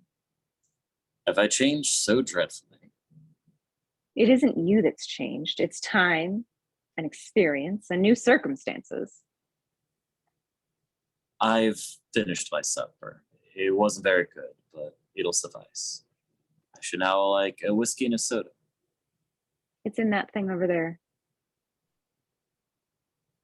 It is a thing, isn't it? Do you want one? No, I don't think so. Just a little one? All right. If we were bored, we could always go to the pictures, couldn't we? It's too late. We shouldn't get into anything that's worth seeing. How disappointing. How very, very, very disappointing. Personally, I'm enjoying myself here. Are you indeed? Yes, this measured skirmishing is delightful. Be careful, won't you? I do implore you to be careful. I never was. Why should I start now? I salute your spirit of defiance, my dearest. Yours too. A bad business. A very bad business. Love among the artists. Love among anybody. Perhaps not love exactly. Something a little below it and a little above it, and something terribly strong. Meaning this? Of course. What else? We should have principles to hang on to. This floating about without principles is so very dangerous. Life is for living. You accuse me of being too sure. It's you who are sure now. Sure of what? Sure that I want you. Don't you? Of course I do. Keep away then a minute and let me look at you all over again. I used to sit on the top deck of that freighter, shut my eyes and see you standing there, just like you are now. Good old romance, bobbing up again and wrapping us up in our crudities and a few veils. Shut up. Don't talk like that. I'm not nearly as afraid as you are. You haven't got so much to lose. How do you know? You've forgotten everything about me, the real me. That dim figure you conjured up under your damned tropic stars was an illusion, a misty ghost, scratched out in a few memories, inaccurate, untrue, nothing to do with me in any way. This is me now. Take a good look and see if you can tell what I have to lose in the game, or to win either. Perhaps you can tell that too. Can you? Can you? You look so terribly sweet when you're angry. Another illusion. I'm not sweet. Those are only love words. It mustn't be so crushing. How are we to conduct this reveilless meeting without love words? Let's keep them under control. I warn you, it's going to be very difficult. You've worked yourself up to a frenzy of sophistication. You've decided on being calculated and disillusioned, brazen, even slightly coarse over the affair. That's all very well. But how long is it going to last? That's what I ask myself. How long is it going to last? This old wanton mood of yours. Don't laugh at me. I must. A little. It's an unfair advantage. You've both got it, and you both use it against me mercilessly. Laugh too. It's not so serious, really. If I once started, I should never stop. That's a warning. Duly registered. What are we going to do about Leo? Wait and see what he's going to do about us. Haven't you got any shame at all? Just about as much as you have. The whole thing's degrading, completely and utterly degrading. Only when measured up against other people's standards. Why should we flatter ourselves that we're so tremendously different? Flattery doesn't enter into it. We are different. Our lives are diametrically opposed to ordinary social conventions. And it's no use grabbing at those conventions to hold us up when we find we're in deep water. We've jilted them and eliminated them, and we've got to find our own solutions for our own peculiar moral problems. Very glib indeed, and very plausible. It's true. There's no sense in stamping about and saying how degrading it all is. Of course it's degrading. According to a certain code, the whole situation's degrading, and it always has been. The Methodists wouldn't approve of us, and the Catholics wouldn't either. And the Avalanches, and the Abseconians, and the Angelicans, and the Christian Scientists. I don't suppose even the Pelasian Islanders would think very highly of us. But they wouldn't mind quite so much being so far away. They could all club together, the whole lot of them, and say with perfect truth according to their lights, that we were loose-living, irregulous, unmoral degenerates, couldn't they? Yes, Otto, I expect so. But the whole point is, it's none of their business. We're not doing any harm to anyone else.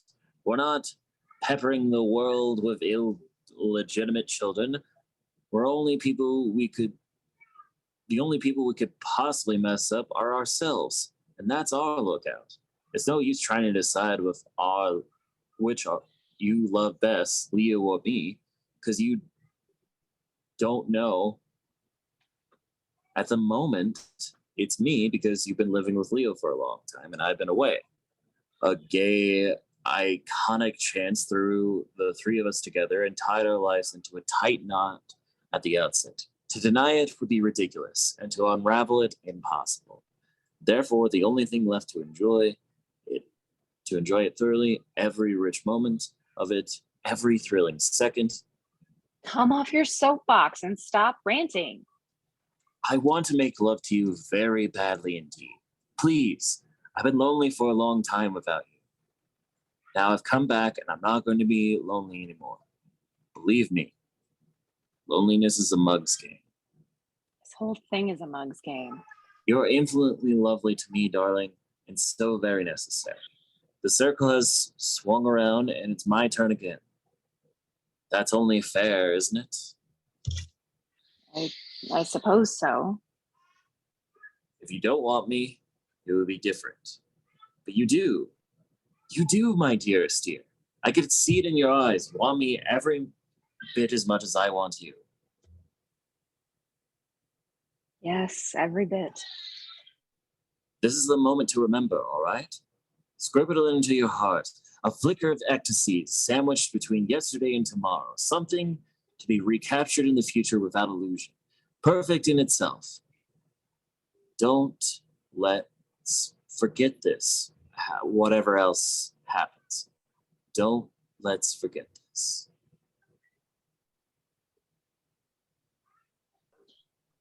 How easy it all seems in this light. What small pervasive meanness in you forbids you to walk around the sofa to me?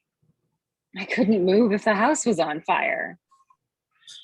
I believe it is. To hell with the sofa. He vaults over it and takes her in his arms. They stand holding each other closely and gradually subside onto the sofa. Avendonster del Tiel. What's that, darling? How do you do? In Norwegian. The curtain slowly falls. End of Act 2, Scene 2. Oh, Time we need a timeout. Thank you. You go to your room thinking what you've Okay. done. Why don't we take 5 minutes? I'll pause the recording. And we'll see you in 5. 5 minutes, please. 5 minutes. Thank you, 5. Thank you, Five.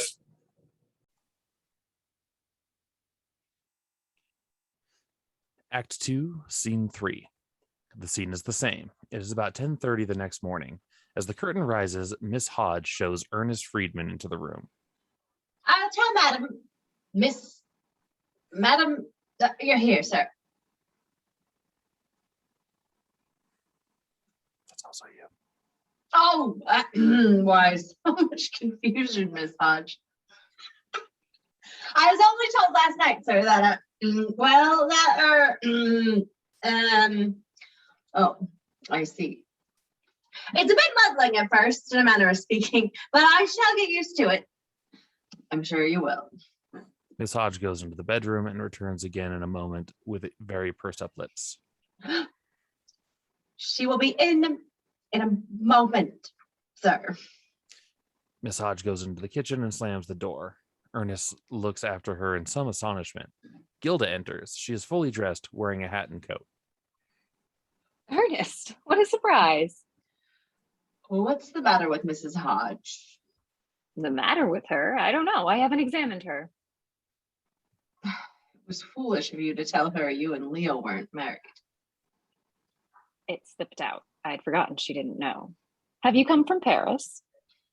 Yes, last night. There's been a slight argument going on for weeks.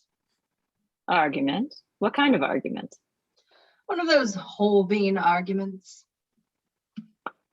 Somebody said it wasn't, I suppose. Yes, that's it. Was it? In my humble opinion, yes. Did your humble opinion settle it? I hope so. Admirable. Quite sure. Quiet, sure. Perfect conviction. Absolutely admirable. Thank you, Gilda. Don't imagine that the irony in your tone escaped me. That wasn't irony. It was envy. It's high time you stopped envying me. I don't think I ever shall. How's Leo? Not very well. What's wrong with him? Tummy, he's had an awful night.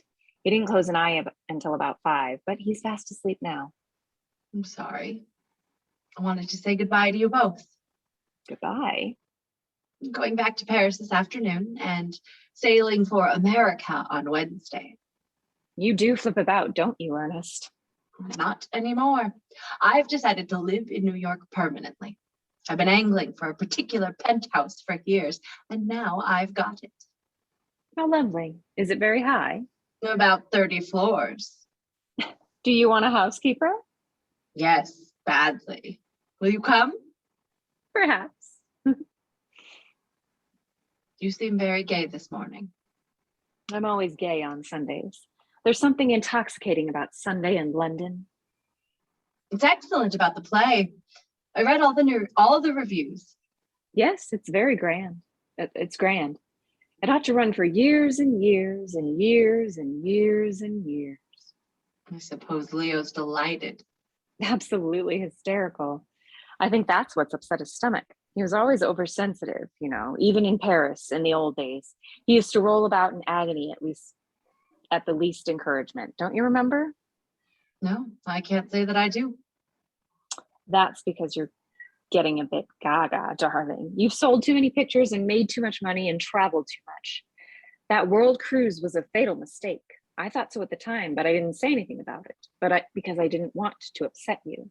But going around in a trope with all those tatty old girls must have been very, very bad for you. I expected every day to get a wire from somewhere or other saying you died of something or other. Oh, do stop. You're making me giddy. Perhaps you'd like a little sherry? No, thank you. It's very good sherry, dry as a bone. You seem to me to be in a very strange mood, Gilda. I've never felt better in my life. Ups and downs. My life is one long convulsive sequence of ups and downs. This is an up. At least I think it is. You're sure it's not a nervous collapse? I never thought of that. It's a very good idea. I shall have a nervous collapse. Will you ever change, I wonder? Will you ever change into a quieter, more rational person? Why should I? What's wrong now? Wrong? What could be wrong? Everything's right, righter than it's ever been before. God's in his heaven, all's right with the world. I always thought that was a remarkably silly statement, didn't you? Unreasoning optimism is always slightly silly. But it's a great comfort to at least 3/4 of the human race. The human race is a letdown, Ernest. A bad, bad letdown. I'm disgusted with it. It thinks it's progressed, but it hasn't. It thinks it's risen above the primeval slime, but it hasn't. It's still wallowing in it. It's still clinging to us, clinging to our hair and our eyes and our souls. We've invented a few small things that make noises, but we haven't invented one big thing that creates quiet, endless, peaceful quiet, something to pull over us like a gigantic eiderdown, something to deaden the sound of our emotional yellings and screechings, suffocate our psychological confusions. I think perhaps I would like a glass of sherry after all. It's all right, Ernest. Don't be frightened. You're always a safety valve for me. I think during the last few years, I've screamed at you more than anyone else in the world. And here you are. This is brandy. Oh, so it is. How stupid of me. Here we are. I'm not sure that I find it very comfortable being a safety valve. It's the penalty you pay for being sweet and sympathetic and very old indeed. I'm not very old indeed. Only in wisdom and experience, darling. Here's to you, Ernest, and me too. Now then what? out with it. Take my advice, my dear. Run like a stag. Be fleet of foot. Beat it. Why? I'm a lone woman. I'm unattached. I'm free. Oh, are you? Really? I'm cured. I'm not a prisoner anymore. I've let myself out. This is the day of great exhalation for me. I'm sure I'm delighted to hear it. I'm not needed anymore. I'm going. Where are you going? I haven't the faintest idea. The world is wide, far too wide and round, too. I can scamper round and round it like a white rat in a cage. That will be very tiring. Not so tiring as staying still, at least. I might preserve the illusion that I'm getting somewhere. Have you had a row with Leo? No, I haven't had a row with anyone. I've just seen the light suddenly. I saw it last night. The survival of the fittest. That's the light. Didn't you know? I think perhaps I should understand better if you spoke in Russian. Or Norwegian. That's a fascinating language for you. I believe there's a very nice nursing home in Manchester Street. You see this? Yes. It's for Leo. To read when he wakes up. Yes, if he ever wakes up. You haven't poisoned him, have you? No, but he's nearly poisoned me. An insidious, dreary sort of poison, a lymphatic poison, turning me slowly into a cow. My poor Gilda. I shall leave it here. Pity there isn't a pincushion. I expect you think I'm being overdramatic. Not any more than usual. Well, I'm not. I'm perfectly calm inside, cold as steel. Can one be exalted and cold as steel at the same time? I can. I can be lots of things at the same time. It becomes a great bore after a while. In the future, I intend to be only one thing. That being? Myself, Ernest. My unadulterated self. Myself without hangings, without trimmings, unencumbered by the winding tendrils of other people's demands. That was very nicely put. You can laugh at me as much as you like. I give everybody free permission to laugh at me. I can laugh at myself too now, for the first time, and enjoy it. Can you? Yes, isn't it lovely? I congratulate you. I'm glad you suddenly appeared this morning to say goodbye. Very appropriate. It's a day of goodbyes. The air's thick with them. You have a tremendous sense of the right moment, Ernest. It's wonderful. You pop up like a genie out of a bottle, just to be in at the death. You really ought to have been a priest. Are you really serious? Are you really going? I've never been more serious in my life. Of course I'm going. I've got to learn a few things while there's still time. Who knows? I might even learn to be an artist. Just think of that. And even if I can't quite achieve such splendor, there are other lessons for me. There's the lesson of paddling my own canoe, for instance, not just weighing down somebody else's and imagining I'm steering it. Oh, I see. See it all now. No, you don't. Not all. Just a little, perhaps, but not all. Where are you going, really? First, to a hotel to make a few plans. You could take over my room at the Carlton if you like. I'm leaving today. The Carlton? Oh no, Ernest, not the Carlton. Why? What's the matter with it? It's too big and pink and grand for me. I want a decayed hotel, gentle and sad and a little bit under the weather. And afterwards? Paris. No, not Paris. Berlin. I'm very attached to Berlin. Are you sure you're wise? This is rather drastic, isn't it? I'm quite sure. I won't try to dissuade you then. No, don't. It wouldn't do any good. I'm quite determined. I have an instinctive distrust of sudden impulses. I'll fool you yet. I'll make you eat your damned skepticism. Sorry. Goodbye, Ernest. I'm going now. You'll be very lonely. Aren't you afraid? I can bear it. I've been lonely before. Not for a long while. Recently. Quite recently. Loneliness doesn't necessarily mean being by yourself. Very well, dear. You're very tender and very kind, and I'm tremendously grateful to you. Come on, let's go. Haven't you got any bags or anything? I've packed a dressing case with all my immediate wants. I shall get everything else new, brand new. She goes quietly to the bedroom door and gets a dressing case, which she has left just behind it. I'll drop you off at the Carlton and take your taxi on. Is he asleep? I'm fast asleep. They go out into the hall. Suddenly, Gilda is heard to say, "Just a moment, I've forgotten something." She comes quickly back into the room, takes another letter out of her bag and props it up on the desk. Then she goes out. The front door is heard to slam very loudly. After a moment or two, the telephone rings. It goes on ringing until Miss Hodge comes out of the kitchen and answers it. Hello? Hello? What? No, he's not away. He is away. Yes. All right. No, not at all. She slams down the telephone and goes back into the kitchen. Otto comes out of the bedroom. He is wearing a dressing gown and pajamas belonging to Leo and looks very sleepy. He finds a cigarette and lights it and then goes to the kitchen door. Gilda, where are you? Miss Hodge appears, her face grim with disapproval. She's gone out. Did she say where? She did not. What's the time? 11. We met last night on the door. Do you remember?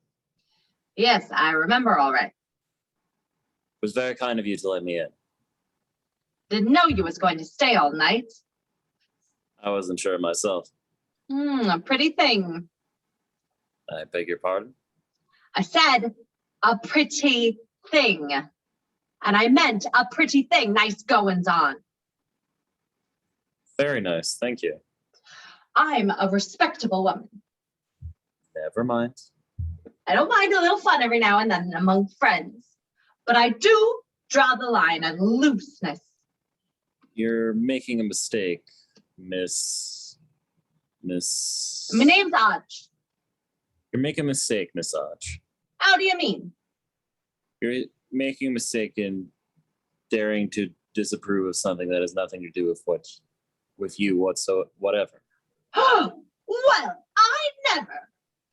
Please go away and mind your own business. Miss Hodge, with a gasp of fury, flounces off into the kitchen. Oh, Otto comes down to the sofa and lies on it with his back towards the door, blowing smoke rings into the air. The door opens and Leo creeps into the room. He can only see the cigarette smoke, Otto's head being hidden by the cushion. Hello, darling. I couldn't bear it anymore, so I've come back. Hello, Leo. You? Yes, I couldn't bear it any longer either. So I've come back. Where have you come from? New York, When? When did you arrive? last night. Why aren't you dressed? I've only just got up. You stayed here Yes, with Gilda. yes. I see. Would be any use lying, wouldn't it? Pretending I didn't. No use at all. I'm not even sorry, Leo, except for hurting you. Where's Gilda? She's gone out. Out. Why? Where's she gone to? I don't know. How vile of you. How unspeakably vile of you both. It was inevitable. Inevitable. I arrived unexpectedly. You were away. Gilda was alone. I love her. I've always loved her. I've never stopped for a minute, and she loves me too. What about me? I told you I was sorry about hurting you. Gilda loves me. Never said she didn't. What are we to do? What are we to do now? Do you know? I really haven't the faintest idea. You're laughing inside. You're thoroughly damned well pleased of yourself, aren't you? I don't know. I don't know that either. You are. I can see it in your eyes. So much triumph. Such a sweet revenge. It wasn't anything to do with revenge. It was. Of course it was. Secretly, though, secretly thought out, planned for ages, infinitely mean. Shut up and don't talk such nonsense. Why did you do it then? Why did you come back and break everything up for me? I came back to see you both. It was a surprise. A rather cruel surprise and brilliantly successful. You should be very happy. Should I? Perhaps I should be happy too. You've set me free from something. What? The feeling I had for you, something very deep. I imagined it was, but it couldn't have been, could it? Now that it's died so easily. I said all of that to you in Paris. Do you remember? I thought it was true then, just as you think it is true now. It is true. Oh no, it isn't. Do you honestly believe I could ever look at you again as a real friend? Till the day you die. Shut up. It is utterly beastly, the whole thing. It's certainly very, very uncomfortable. Is Gilda going to leave me? To go away with you? Do you want her to? Yes, I suppose so, now. Well, we didn't make any arrangement or plans. I came back too soon. You could have gone away and left a note for me. That would have been nice and easy for you, wouldn't it? Perhaps it would, really. I don't know that I should have done it, though. Why not? If I had, I shouldn't have seen you at all. I wanted to see you very much.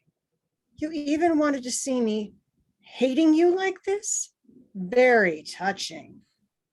You're not hating me nearly as much as you think you are. You're hating the situation. That's quite different. You flatter yourself. No, I'm speaking from experience. You forget, I've been through just what you've been going through now. I thought I hated you with all my heart and soul, and the force of that hatred swept me away onto the high seas, too far out of reach to be able to come back when I discovered the truth. The truth. That no one of us was more to blame than the other. We've made our own circumstances, you and Gilda and me, and we've bloody well got to put up with that, with them. I wish I could aspire to be such a sublime God's eye view. You will, in time, when your acids have calmed down. I'd like so very much not to be able to feel anything at all for a little. I'm desperately tired. You want to change? It seems as if I'm going to get one, whether I want it or not. Oh, Leo, you really are very, very tender. Don't laugh. How dare you laugh? How can you laugh? It's a good joke, a magnificent joke. A pity Gilda chose just that moment to go out, or we could have all enjoyed it together. Like we did before, Yes, like we did before. and like we shall again. No, never again. Never. I wonder. The telephone rings. Leo goes over mechanically to answer it. He lifts up the receiver, and as he does so, he catches sight of the two letters propped up against the brandy bottle. He stares at them and slowly lets the receiver drop onto the desk.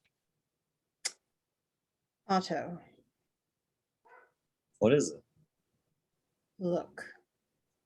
Otto comes over to the desk, and they both stand staring at the letters. Gilda, Of course. she's gone. She's escaped. Funny word to use, escaped. Oh, that's what she's done all the same. Escaped. The joke is becoming richer.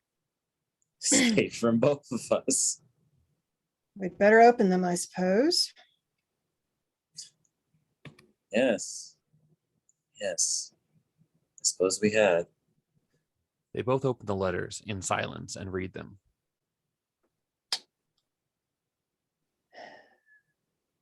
What does yours say? Goodbye, my clever little dear. Thank you for the keys of the city. That's what mine says. I wonder where she's gone. I don't see that matters much. One up to Gilda. What does she mean, keys of the city? A lot of things. I feel rather sick. Have some sherry? That's brandy. Better still. Thank you.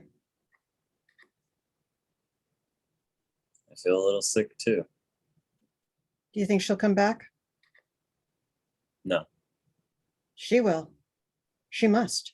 She must come back. She won't. Not for a long time. It's all my fault, really. Is it? Yes, I've unfortunately turned out to be successful. Gilda doesn't care for successful people. I wonder how much we've lost with the years. A lot. I think practically everything now. Love among the artists. Very difficult. Too difficult. Do you think we could find her? No. We could try. Do you want to? Of course. Why? What would be the use? She might explain a little more clearly. What good would that do? We know why she's gone perfectly well. Because she doesn't want us anymore. Because she thinks she doesn't want us anymore. Suppose that's as good a reason as any. Why? All the same, I should like to see her just once. Just to find out, really, in so many words. So many words. That's what's wrong with us. So many words, too many words, masses and masses of words spewed about until we've choked about them. We've argued and probed and dragged out entrails out in front of one another for years.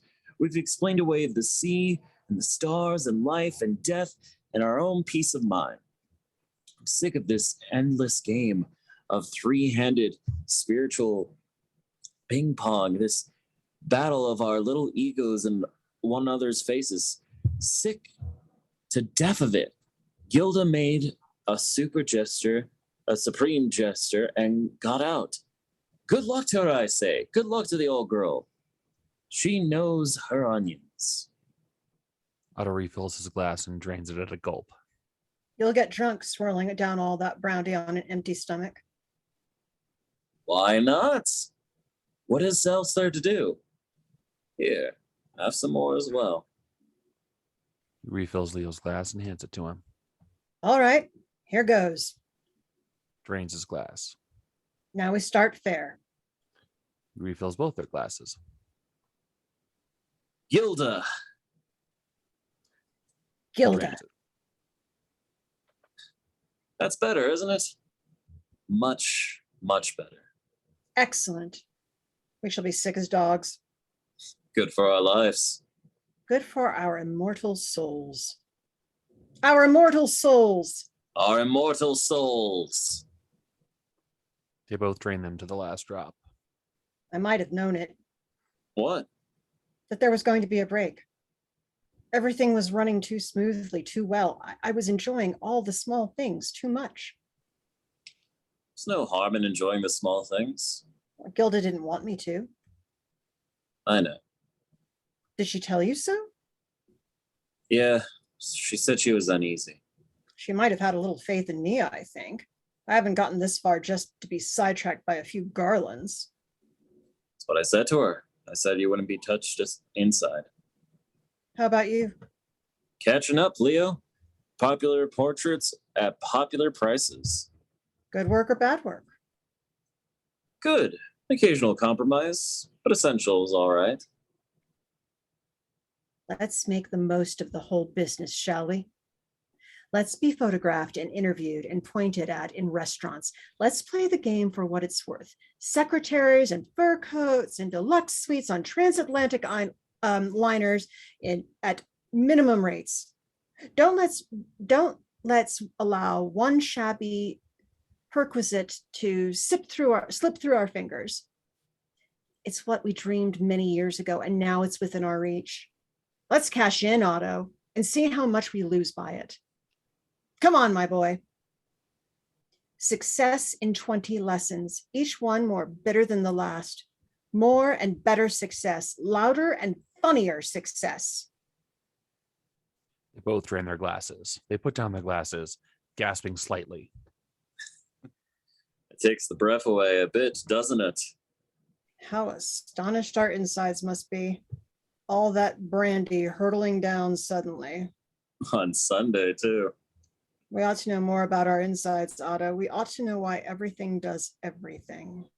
Machines. That's what we are, really. All of us.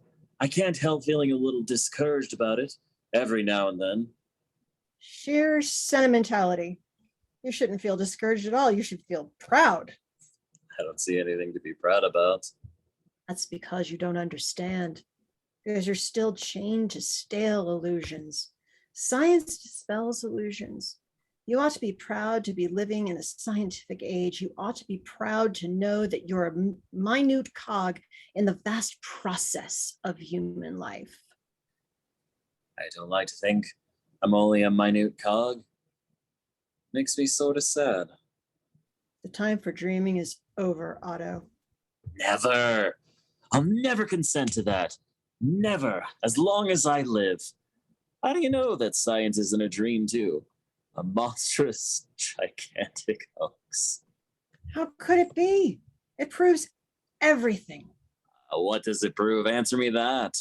Oh, don't be silly, Otto. You must try not to be silly. A few facts, that's all. A few tardy facts torn from the universe and dressed up in terminus logical abstractions. Science is our only hope, the only hope for humanity. We've wallowed in false mysticism for centuries. We fought and suffered and died for foolish beliefs, which science has proved to be as ephemeral as smoke. Now is the moment to open our eyes fearlessly and look at the truth. What's the truth? It's no use talking to you. You just won't try to grasp anything. You're content to go on being romantic Claude until the end of your days. What about you? What about the plays you write? Trudged with romance, sodden with true love, rotten with nostalgia. There's no necessity to be rude about my work. That's quite separate and completely beside the point. Well, it ought to be. It ought to be absolutely in accord with your cold, incisive scientific viewpoint. If you're a writer, it's your duty to write what you think. If you don't, you're a cheat and a hypocrite. Impartial discussions is one thing, Otto. Personal bickering is another. I think you should learn to distinguish between the two. Let's have some more brandy. That would be completely idiotic. Let's be completely idiotic. Very well. Both refill their glasses and drain them in silence. There's a certain fruit of delight in doing something consciously that you know perfectly well is thoroughly contemptible. There is indeed. There is much more left. Shall we finish it? Certainly. Otto refills both glasses. Now what? Now what? Don't keep on saying what. It sounds ridiculous. I wanted to know what you meant by now what? Now what shall we drink to? Let's not drink to anything. Let's just drink. All right. Beautiful. If Gilda came in now, she'd be surprised, all right, wouldn't she? She'd be so surprised she'd fall right back over. She'd fall right over backwards. So should we. Oh dear, oh dear, oh dear. How silly, how very, very silly. She'll never come back. Never. Yes, she will. When we're very, very old, she'll suddenly come in a bath chair. Damn fool. Who's a damn fool? You are. So am I. We both are. We were both damn fools in the first place. Ever to have anything to do with her. You're awfully strong, Otto. Much, much stronger than you used to be. I've been all over the world. I've roughed it. That's what made me strong. Every man ought to rough it. That's the trouble with civilized life. It makes you soft. I've been thinking that for a long time. I've been watching myself get softer and softer and softer. It's awful. You'd soon be all right. If you got away from all the muck. Yes, I know, but how? Get on a ship, Leo. Never mind where it's going. Just get on a ship. A small ship. How small? Very small indeed. A freighter. Is that what you did? Yes. Then I will. Where do very small ships sail from? Everywhere. Tilbury, Hamburg, Havre. I'm free. I've suddenly realized that I'm free. So am I. We ought to drink to that, Otto. It's something worth drinking to. Freedom's been lost to us for a long, long time. And now we've found it again. Freedom from people and things and softness. We really ought to drink to it.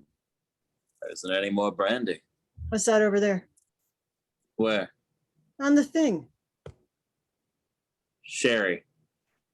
What's the matter with Sherry? All right. Brings over the bottle and fills their glasses. Freedom! Freedom! They both drink. Very insipid. Tastes like brown paper. I never tasted brown paper. Neither have I. Sherry is a very ludicrous word, isn't it? I mean, when you begin to analyze it. Any word's ludicrous if you stare it out long enough.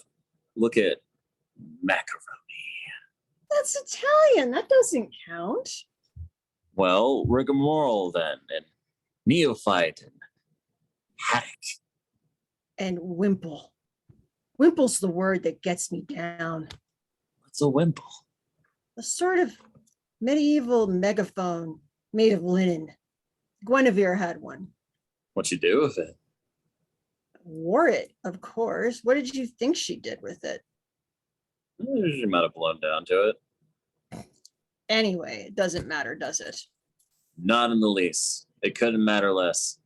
I always thought Ganir was tedious. Wimple or no wimple. I'm beginning to float a little. Aren't you? Just leaving the ground. Give me time. Just leaving the ground. Better have some more sherry. I'm afraid it isn't very good sherry. It ought to be good. It's real old armadillo. Perhaps we haven't given it a fair chance. He holds out his glass. Leo refills it and his own. Après moi le déluge. I'll pin both of us in the deluge. They drain their glasses. I think I shall sit down now. I'm so terribly sick of standing up. Human beings were never meant to stand up in the first place. It's all been a grave mistake. They both sit on the sofa. Oh, what? All this stamping about. I feel ever so much happier. I don't feel angry with you or with Gilda or with anybody. I sort of feel at peace, if you know what I mean. Yes, I know. I know. Keys of the city, indeed.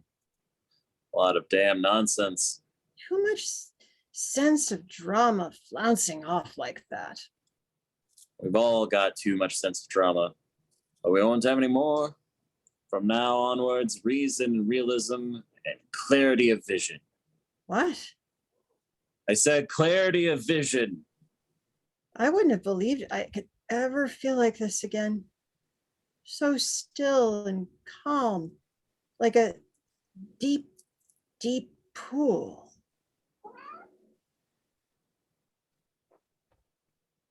Me too. A deep pool surrounded with cool green rushes, with the wind rustling through them. Sleight of fancy is disturbed by a faint hiccup. Will you forgive me for everything? It's I who should ask you that. I'm glad Gilda's gone. Really. She was very wearisome sometimes. I shall miss her, though. We shall both miss her. She's the only really intelligent woman I've ever known. Brilliant. She's done a tremendous lot for Asado. I wonder how much we should have achieved without her. Very little, I'm afraid. Terribly little. And now she's gone because she doesn't want us anymore. I think she thinks we don't want her anymore. But we do, Otto. We do. And she'll always want her. Always, always, always. We shall get over it in time, I expect. But it will take years. I'm gonna hate those years. But I hate every bit of them. So am I. Thank God for each other, anyhow. That's true. We'll get along somehow. Together. Together. But we're going to be awfully, awfully lonely. They both sob hopelessly on each other's shoulders as the curtain slowly falls. End of Act 2, Scene 3. Act 3, Scene 1. Nearly 2 years have elapsed since Act 2. The scene is Ernest Friedman's penthouse in New York. It is an exquisite apartment, luxuriously furnished. Upstage, on the right, are 3 windows opening onto a balcony. These are on an angle. Below them are double doors leading into the hall. A staircase climbs up the left-hand side of the room, leading through a curtained archway to the bedrooms, etc. Below the staircase, there's a door leading to the servants' quarters. When the curtain rises, it is about 11:30 on a summer night. The windows are wide open, and beyond the terrace can be seen many lights of the city. There is a table set with drinks and sandwiches, with, below it, an enormous sofa. Voices are heard in the hall, and Gilda enters with Grace Torrance and Henry and Helen Carver. The Carvers are a comparatively young married couple, wealthy and well-dressed. Grace Torrance is slightly older, a typical Europeanized New York matron. Gilda is elaborately and beautifully gowned. Her manner has changed a good deal. She is much more still and sure than before. A certain amount of vitality has gone from her, but in its place, there is an aloof poise quite in keeping with her dress and surroundings. Who'd like a highball?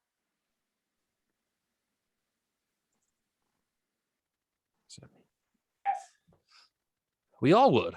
We all need it. People are wrong when they say that the opera isn't what it used to be. It is what it used to be. That's what's wrong with it. Never again. Is there enough ice there, Henry? Yes, heaps.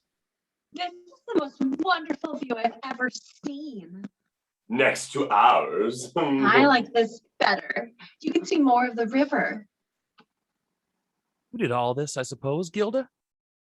Not all of it, just a few extras. Ernest laid the foundations. When's he coming back? Tomorrow. It's lovely. I'd forgotten you hadn't been here before. Here, Grace. And Gilda. Thanks, Henry. Helen, do you want yours out there? No, I'll come in for it. Comes in, takes her drink, and sits down on the sofa. Where did you get all this? Italy. We were motoring to Siena, and we stopped in a little village for lunch, and there it was, just waiting to be grabbed. You ought to open a shop. With your reputation, you make a packet. This is my shop, really. I make quite enough, one way and another. But the things in this room aren't for sale, are they? All except the pictures. Those are Ernest's. Then they are for sale. Perhaps, at a price. And oh boy, what a price. What was the name of that one he sold Dad? Well, I don't think it had a name. The name of the artist, I mean. Matisse. Well, all I can say is it ought to have been a double Matisse for that money. $11,000, wasn't it? It was. Your father was very lucky, but then he always has been, hasn't he? Bow, Henry, or fall down dead, one or the other. Do you want to see over the rest of it, Grace? I do indeed. I'm taking mental notes, and if any of them come out right, I'll send you a handsome gift. Terrace first. Very nice line in balcony furniture. Swing, chairs, striped awnings, shrubs in pots. I'd rather die than go near the terrace. It makes me giddy from here. I love being high up. So do I. The higher, the better. What floor is this? 30th. I was caught by fire once on the 6th floor. I had to be hauled down a ladder in my nightgown. Since then, I've always lived on the ground level. What about burglars? I'd rather have 50 burglars than one fire. What would you do here if there was a fire, Gilda? If it started down below in the elevator shaft or something? Very nice line of fire escapes just through that door, perfectly equipped. commodious. There's even a wide enough balustrade to slide down. One day there'll be an earthquake in the city, and then all you high livers will come tumbling down. In that case, I'd rather be here than on the ground. Come and see the bedrooms. Higher still? Yes, higher still. You two will be all right, won't you? Of course. Help yourself to another drink, Henry. Thanks, I will. Gilda and Grace disappear through the archway. Do you want another? I haven't finished this one yet. Promise me one thing, Helen. What?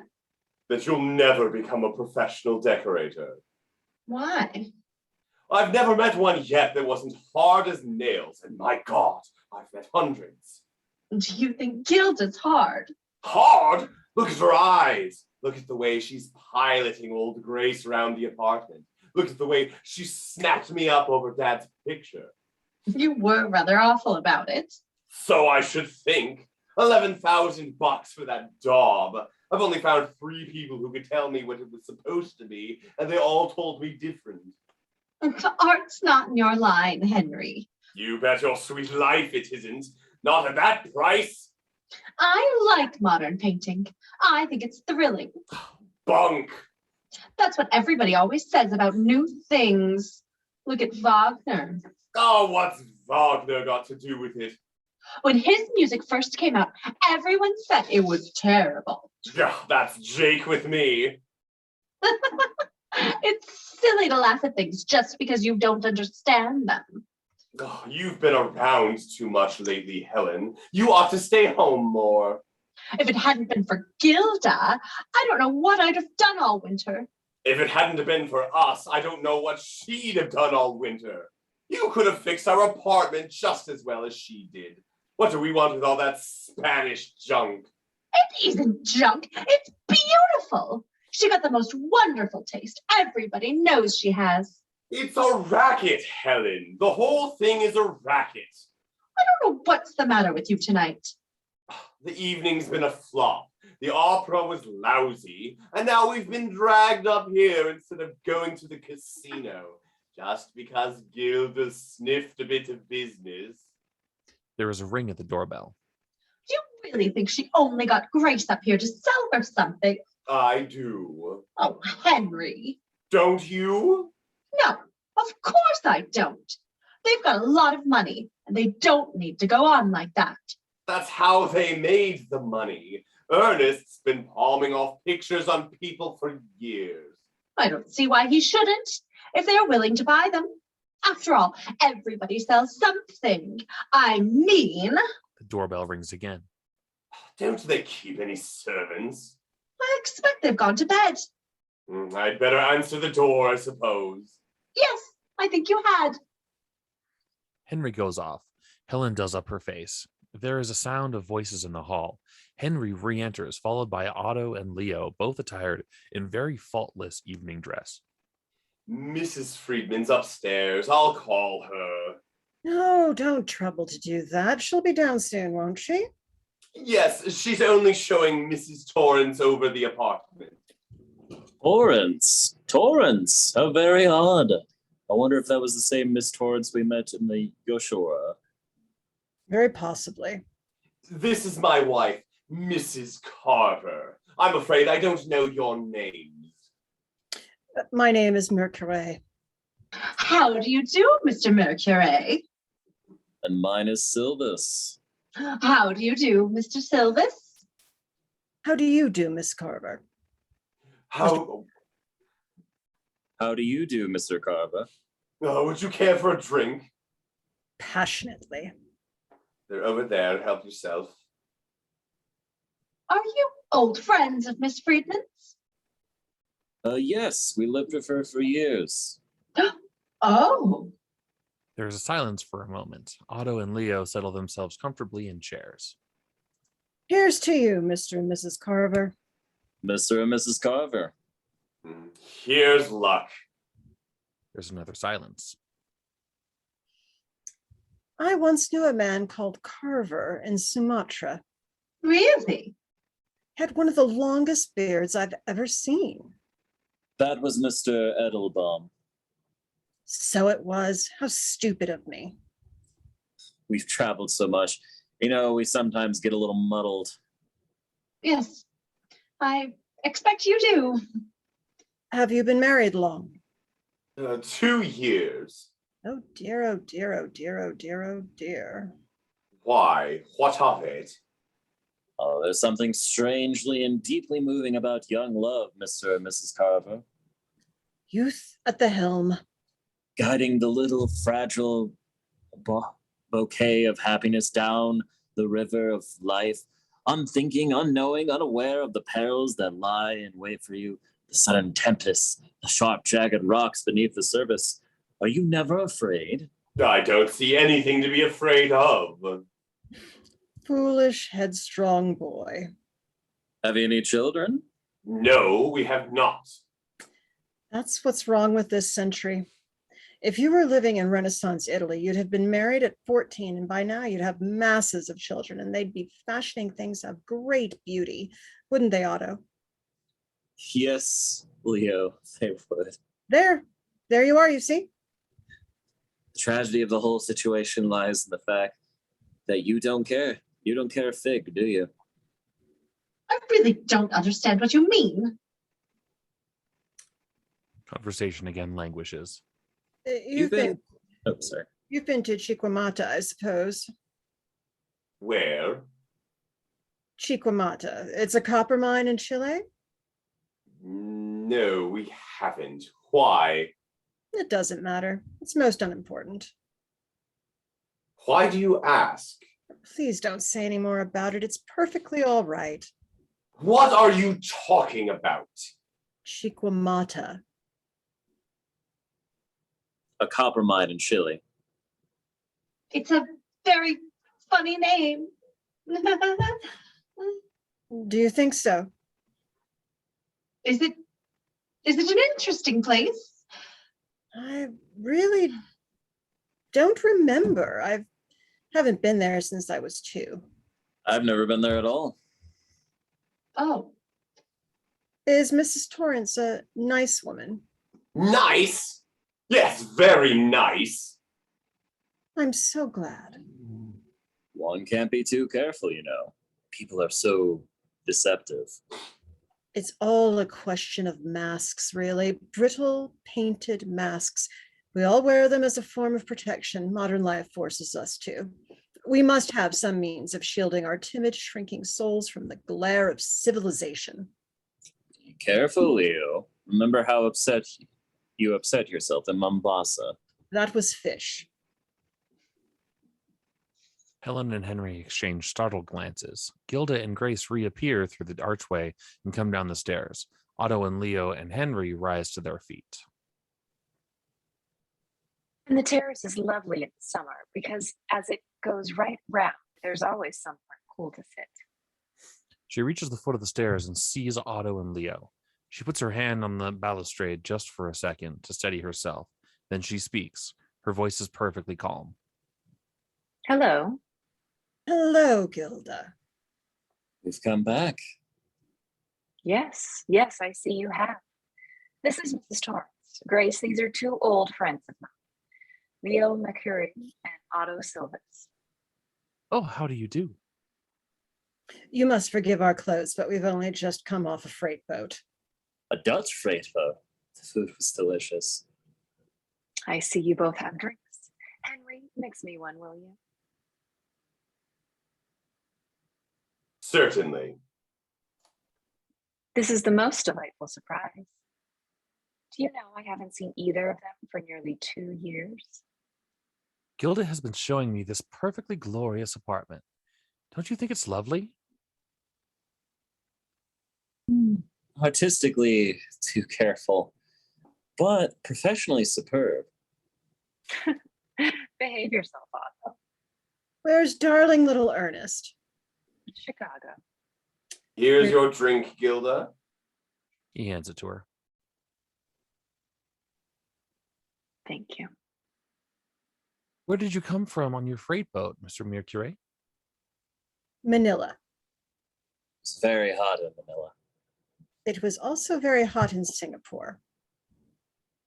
It always is, I believe. It was cooler in Hong Kong and in Vladivostok. It was downright cold. We had to wear mittens. Was it a pleasure trip? Life is a pleasure trip, Mrs. Carver. A cheap excursion. It was very beautifully put, Leo. I shall always remember it. Henry and Helen's faces set in disapproval. Grace looks slightly bewildered. Well, Well, life's sorry. Well, life certainly hasn't been a cheap excursion for me. Every day it gets more and more expensive. Everyone here has had the most dreadful winter. I was in Europe, of course, but they were feeling it there too, very badly. Paris, particularly. Paris seemed to have lost its vitality. It used to be much more gay somehow. I once had a flat in Paris. It was really more a studio than a flat, but I had to leave it. They pulled it down, I suppose. They're pulling down everything in Paris now. They pulled it down to the ground. It was a small edifice and crumbled easily. It's sad, isn't it, to think of places where one has lived not being there anymore? I remember a friend of mine called Mrs. Purdy being very upset once when her house in Dorset fell into the sea. Terrible. Fortunately, Mr. Purdy happened to be in it at the time. In my case, of course, it was more like an earthquake than anything else. A small but thorough earthquake with the room trembling and the chandelier swinging and the ground opening at my feet. Funny. We were talking about earthquakes just now. I've never been able to understand why the Japanese are such a cheerful race. All that hissing and grinning on the brink of destruction? The Japanese don't mind a destruction a bit. They like it. It's part of their upbringing. They're delighted with death. Look at the way they kill themselves. Over hasty. I always thought Madame Butterfly was over hasty. She should have gone out to the world and achieved an austere independence. Just like you, Gilda. Don't talk nonsense. They both talk the most absurd nonsense. They always have, ever since I've known them. You mustn't pay any attention to them. Don't undermine our social poise, Gilda. You who have so much. Your social poise is non-existent. We have a veneer, though. It's taken us years to acquire. Don't scratch it with your sharp, witty nails, darling. Everybody jumps slightly at the word darling. Have you written any new plays, Leo? Have you painted any new pictures, Otto? You must both come to lunch one day and tell me about yourselves. That would be delightful, just the three of us. Should old acquaintances be forgot? Close harmony. You'll have to forgive me if I'm not quite as helpful to you as I used to be. My critical faculties aren't as strong as they once were. I've grown away, you see. How far have you grown away, my dear love? How lonely are you in your little box so high above the arena? Don't you ever feel you want to come down in the cheap seats again, nearer to the blood and sand and the warm smells, nearer to life and death? You've changed, Leo. You used to be more subtle. You've changed too, but we expected that.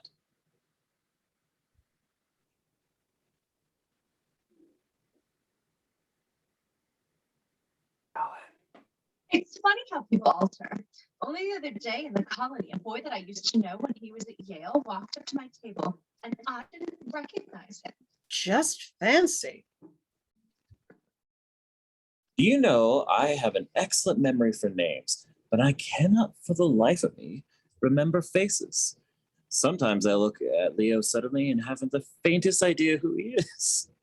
I can remember things, though, very clearly in past conversations and small trivial incidents. Some trick of the light, some slight movement can cause a whole flock of irrelevant memories to tumble into my mind, just unattached fragments which might have been significant once, but which don't seem to mean anything anymore. Trees in a quiet London square, for instance. A green evening dress with earrings to match. 2 notes propped up against a brandy bottle. Odd, isn't it? Clearly odd. The usual litter of an over-sentimental mind. Be careful, Gilda. An ugly brawl is imminent. I'm not afraid. That's brave when you have so much to lose. Glances comprehensively around the room. Is that a threat? We've come back. That should be threat enough. There now. That's what happens when ghosts get into the house. They try to frighten you with their beckoning fingers and clanking chains, not knowing that they're dead and unable to harm you anymore. That's why one should never be scared of them, only sorry for them. Poor little ghosts. It must be so uncomfortable wandering through empty passages, feeling they're not wanted very much. You see, Gilda can talk nonsense too. Oh, that wasn't nonsense, Leo. That was a fight of flancy tinged with the macabre and reeking with allegory. A truly remarkable achievement. Certainly requires a vivid imagination to describe this apartment as an empty passage. Stop it, both of you. You're behaving abominably. We're all behaving abominably. The veneer is wearing thin. Even yours, Gilda. This really is the most extraordinary conversation I've ever heard. Fascinating, though, don't you think? Fascinating to lift the roofs of fraction and look down to the houses. Not when the people inside know you're looking. Not when they're acting for you and strutting about and showing off. How does it feel to be so secure, Gilda? Tell us all about it. Another drink, Henry. No thanks. We really ought to be going now. Oh, I'm so sorry. Watch the smooth wheels going around. Reach for a Murad. I'm going to, Gilda. Can I drop anybody? No thanks. Our car's outside. Good night, Mr. Mercury. Good night. Good night. Can I drop you anywhere? No, thank you. We're staying a little longer. No. Go now, Otto, please, both of you. Go with Grace. I'm terribly tired. You can telephone me first thing in the morning. We want to talk to you. Tomorrow. You can talk to me tomorrow. We can all What? talk for hours. We want to talk now. I know you do. I tell you, I'm tired. Dreadfully tired. I've had a very hard day. She winks at them violently. Oh, I see. Come on, Henry. Good night, Gilda, darling. It's been a lovely evening. She bows to Otto and Leo and goes out. Grace looks at Otto and Leo and Gilda and then, with great tact, joins Henry at the door. My car's there if you're coming now. Good night, Gilda. Ring for the elevator, Henry. She goes out with Henry.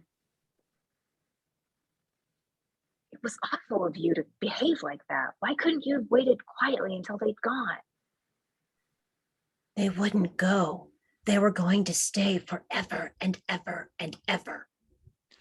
Gilda runs over to her bag, which is lying on a chair, and takes a latchkey out of it. Go now, both of you. Go with Grace. She'll gossip all over town if you don't. Here's the key. Come back in 10 minutes.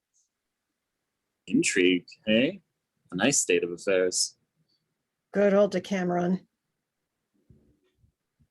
Go on quickly. Get a taxi straight back. They both kiss her lightly on the lips and go out. Gilda stands still, staring after them until she hears the door slam. Her eyes are filled with tears. She strides about the room in great agitation, clasping and unclasping her hands. She stops in front of a table which is someone's unfinished drink.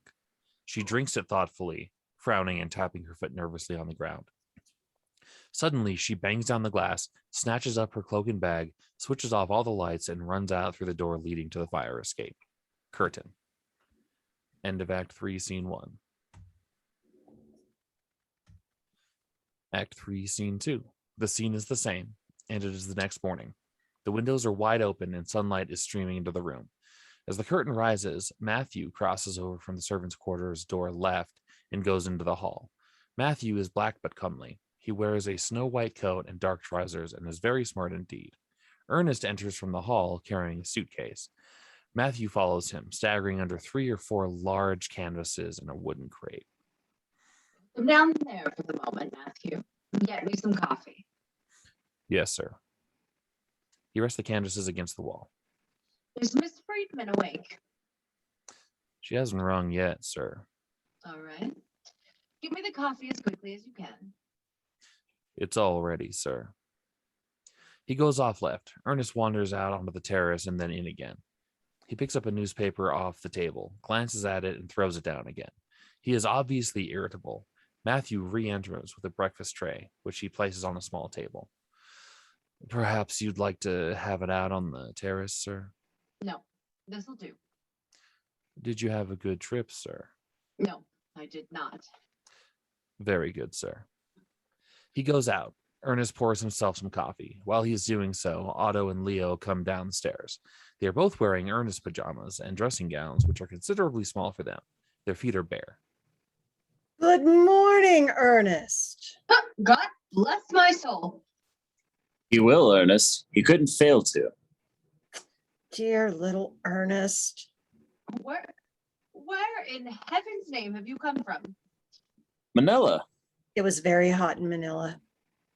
aren't you pleased to see us? Have you been staying here? Of course. Since when? Last night. Where did you sleep?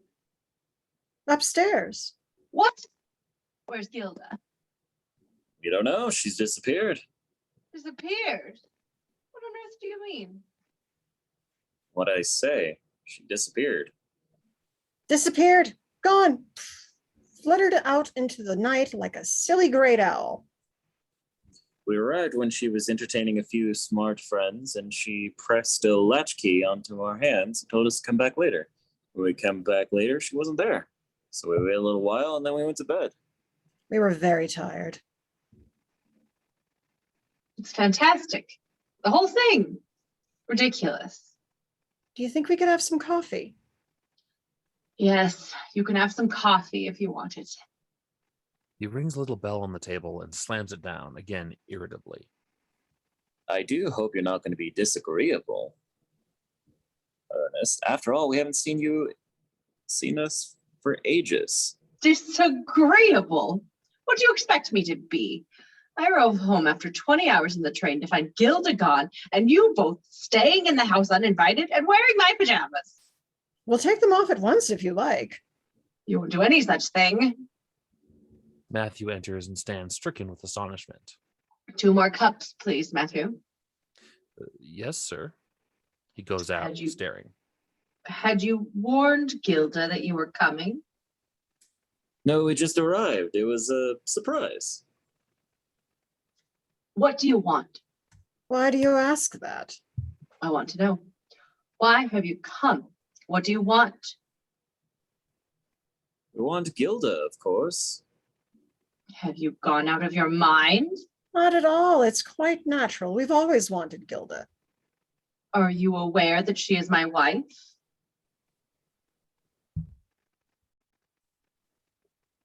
Oh, don't be so silly, Ernest.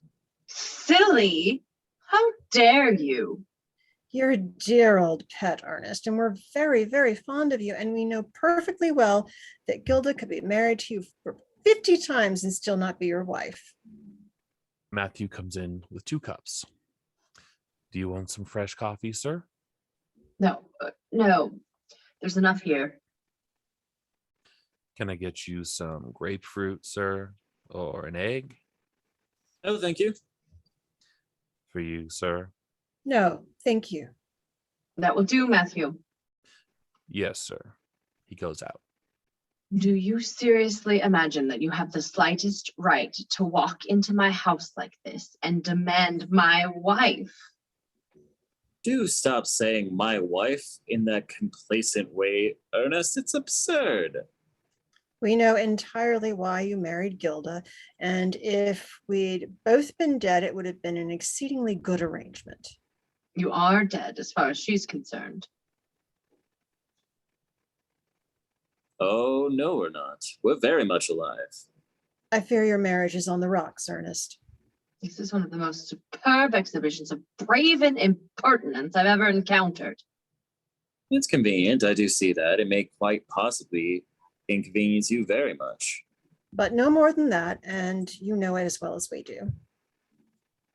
Aren't you taking rather a lot for granted? Only what we know. I won't lose my temper with you, because that would be foolish. And ineffective. But I think you had better put on whatever clothes you came in and go away. You can come back later when you're in a more reasonable frame of mind. We're in a perfectly reasonable frame of mind, Ernest. We've never been more reasonable in our lives, nor more serenely determined. Now look here, you two. I married Gilda because she was alone, and because for many, many years I have been deeply attached to her. We discussed it carefully, together, from every angle, before we decided. I know the whole circumstances intimately. I know exactly how much she loved you both, and also, I'm afraid, exactly how little you both loved her. You practically ruined her life between you, and you caused her great unhappiness with your egotistical, casual passions. Now you can leave her alone. She's worked hard and made a reputation for herself. Her life is fully occupied, and she is completely contented. Leave her alone. Go away. Go back to Manila or wherever you came from and leave her alone. Admirable, Ernest. Admirable, but not strictly accurate. We love her more than anyone else in the world and always shall. She caused us just as much unhappiness in the past as we ever caused her. And although she may have worked hard and although her life is so fully occupied, she is far from being contented. We saw her last night and we know. She could never be contented without us, because she belongs to us just as much as we belong to her. She ran away from you. She'll come back. The front doorbell rings. She has come back. There is silence while Matthew crosses from the servant's door to the hall. Coffee, that's the thing. Nice, strong coffee. Pours some for himself. Delicious. This is insupportable. Peculiar and complicated, I grant you, and rather exciting, but not insupportable. Gilda enters, followed by Matthew, who looks utterly bewildered. She is wearing a dark day coat and hat over her evening dress and carrying a brown paper parcel that is obviously her evening cloak. She sees the three of them and smiles. I might have known it. Shall I take your parcel, ma'am? Yes, give it to Nora, Matthew. It's my evening cloak. Yes, ma'am. He goes off left with it, while Gilda takes off her hat and coat and fluffs out her hair. I borrowed this coat and hat from the telephone operator at the Ritz. Remind me to return it sometime this morning, Ernest. This is all very awkward, isn't it? I'm so sorry. The very first minute you got home, too. It's a shame. Did you stay here all night? Yes, we did. I wondered if you would. Why'd you sneak off like that? I should have thought the reason was obvious enough. It was very weak of you. Not at all. I wanted time to think. Give me some coffee, Ernest. No, don't ring for another cup. I'll have yours. I couldn't bear to see Matthew's eyes popping out at me anymore. Pours some coffee and sits down and surveys the three of them. Well then, Now then, indeed. what's going to happen? Social poise again. Oh dear, oh dear, oh dear. You know, you both look figures of fun in those pajamas. Don't believe I've ever been so acutely irritated in my whole life. It's annoying for you, Ernest. I do see that. I'm so sorry. Yes, we're both sorry. I think your arrogance is insufferable. I don't know what to say. Don't know what to do. I'm very, very angry. Gilda, for heaven's sake, tell them to go. They wouldn't. Not if I told them until I was black in the face. Quite right. Without you, we wouldn't. That's very sweet of you both. What are you up to? Tell us, my little dear, my clever little dear. Tell us what you're up to. What have you been saying to Ernest? Lots of things. They've been extremely offensive. Both of them. In what way? I'd rather not discuss it any further. I believe you've gotten a little fatter, Otto. He eats too much rice. You look very well, though. Thank you. So do you, Leo. The line between your eyes is deeper, but you seem very healthy. I am. You were always very strong, constitutionally. Strong as an ox. Do you remember that, Ernest? What? Nothing. It doesn't matter. Stop pulling our ears and stroking us, Gilda, and tell us your secret. Tell us why you're so strange and quiet, and tell us what you're up to. Don't you know? I'm giving in. What? I'm giving in. I've thrown my hand in. The game's over. Gilda? What do you mean? What I say. You mean, you can't mean that. I mean, I'm going away from you, Ernest. Some things are too strong to fight against. I've been fighting for 2 years and it's no use. I'm bored with the battle, sick to death of it. So I've given in. You're insane. You can't be serious. I'm not serious. That's what's so dreadful. I feel I ought to be, but I'm not. My heart's bobbing up and down inside me like a parrot in a cage. It's shameful, I know, but I can't help it. And you two sitting there with the light of triumph in your eyes, say something, can't you? Say something for God's sake before I slap your smug little faces. I knew it. I knew it last night. We both knew it. We laughed ourselves to sleep. Gilda, pull yourself together. Don't be a fool. Pull yourself together. Don't get excited, Ernest. It doesn't matter to you as much as all that. You're crazy. You're stark, raving mad. I am. I'm mad with joy. I'm mad with relief. I thought they had forgotten me, that they were free of me. I thought that they were never coming back, that I should never see them again, that my heart would be heavy and sick and lonely for them until I die. Serve you right for leaving us. Serve you damn well right. Be quiet. Shut your trap, my darling. I've got to explain to Ernest. I don't want to hear your explanations. I don't want to hear any more. Try and stop her, that's all. Just try and stop her. She's off. She's embarked on a scene. Oh, dear love, this is highly delectable. The old girl's on a warpath. Be quiet, I tell you. Don't crow. Don't be so mean. I don't want to hear any more, I tell you. You've got to. You must. There's so much I have to say. You must listen. In fairness to yourself and to all of us, you must listen.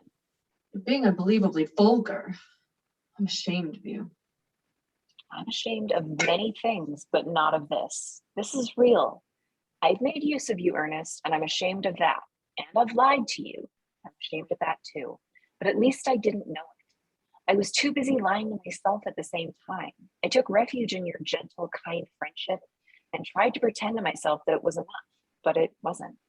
I talked and laughed and entertained your friends. I've been excellent company and very efficient. I've worked hard and bought things and sold things, all the time pretending that my longing for these two was fading. But it wasn't. They came back last night looking very sleek and sly in their newly pressed suits, and the moment I saw them, I knew. I knew it was no good pretending anymore. I fought against it. Honestly, I did. I ran away from them and walked up the streets and sat in childs weeping into glasses of milk. Oh, Ernest, you've understood such a lot. Understand just this much more and try to forgive me, because I can't possibly live without them, and that's that. I gather that the fact that I'm your husband is not of the faintest importance to you. It's never been anything more than a comfortable sort of arrangement, has it? Apparently not as comfortable as I imagined. Exquisitely comfortable, Ernest, and easygoing, and very, very nice. But those things don't count in a situation like this. You must see that. I see a ruthless egotism, an utter disregard for anyone's feelings but your own. That's all I can see at the moment. You should see more, Ernest. You really should. The years that you've known us should have taught you that it's no use trying to make any one of us toe the line for long. Gilda is different from you two. She always has been. Not different enough. You let her down entirely, utterly. You threw away everything she gave to you. It was painful to watch her writhing in the throes of her own foolish love for you. I used to love you both too. You were young and gay, and your assurance wasn't set and unbecoming as it is now. But I don't love you anymore. I'm not even fond of you. You set every instinct that I have on edge. You offend my taste. When Gilda escaped from you, I tried to make her happy and contented, quietly, without fuss.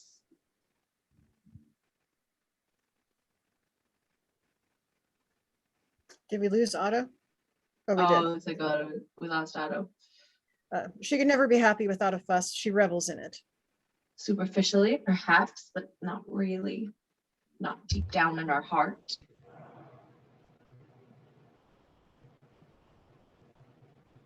I'm sorry, what do you know of her heart? Poor little cat. Shut up. She's chosen to come back to us. She just said so. So how do you account for that? Sight of you has revived her old idiotic infatuation for you, but only for a little. It won't last. She knows too much now to be taken in by you again. You're wrong, Ernest. You're wrong. Your lack of balance verges on insanity. Do you know that was downright rude? Why go on talking? Talking isn't any good. Look at me, Ernest. Look at me.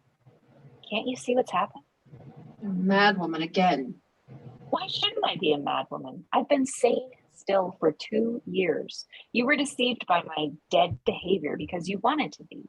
It's silly to go on saying to yourself that I'm different from Otto and Leo just because you want to believe it. I'm not different from them. We're all of a piece, the three of us. Those early years made us so. From now on, we shall have to live and die our own way. No one else's way is any good. We don't fit. No, you don't. You don't, and you never will. Your values are false and distorted. Only from your point of view. From the point of view of anyone who has the slightest sense of decency. We have our own decencies. We have our own ethics. We live our lives are a different shape from yours. Wave us goodbye, little Ernest. We're together again. Ernest, be friendly. It can't hurt you much. Not anymore. I've wasted too much friendship on all of you. You're not worth it. There's a lot of vanity in your anger, Ernest, which isn't really worthy of your intelligence. Don't speak to me, please. Otto's perfectly right. This behavior isn't worthy of your intelligence. If you were twisted up inside and really unhappy, it would be different. But you're not. You're no more than offended and resentful that your smooth habits should be tampered with. Hold your tongue. I've had too much of your effrontery already. Once and for all, Ernest, don't be bitter and so dreadfully outraged. Please calm down, and you'll find it much easier to understand. You overrate my capacity for understanding. I don't understand. The whole situation is revolting to me. I shall never understand. I never could understand this disgusting, three-sided, erotic hodgepodge. Ernest. By good heavens. King Solomon had 100 wives and was thought very highly of. I can't see why Gilda shouldn't be allowed a couple of gentlemen friends. Your ill-timed flippancy is only in keeping with the rest of your execrable taste. Certain emotions transcend even taste, Ernest. Take anger, for example. Look what anger is doing to you. You're blowing yourself out like a frog. But be quiet! Just be quiet! Why should we be quiet? You're making enough row to blast the roof off. Why should you have the monopoly of noise? Why should your pompous moral pretensions be allowed to hurtle across the city without any competition? We've all got lungs. Let's use them. Let's shriek like mad. Let's enjoy ourselves. Stop it, Leo. I implore you. This is ludicrous. Stop it. Stop it. It is ludicrous. It's ludicrous to think that I was ever taken in by any of you, that I ever mistook you for anything but the unscrupulous, worthless degenerates that you are. There isn't a decent instinct among the lot of you. You're shifty and irresponsible and abominable, and I don't wish to set eyes on you again, as long as I live. Never. Do you hear me? Never, never, never. He stamps out of the room, quite beside himself with fury. On his way into the hall, he falls over the package of canvases. This is too much for Gilda and Otto and Leo, and they break down utterly and roar with laughter. They groan and weep with laughter. Their laughter is still echoing from the walls as the curtain falls. As the sands in the hourglass, so are the days of our design for living. Woo! This PDF was due back a long time ago. Sure was. Hooray! What a lovely reading. It's a play about lost love and why it's funny when apparently old people trip. So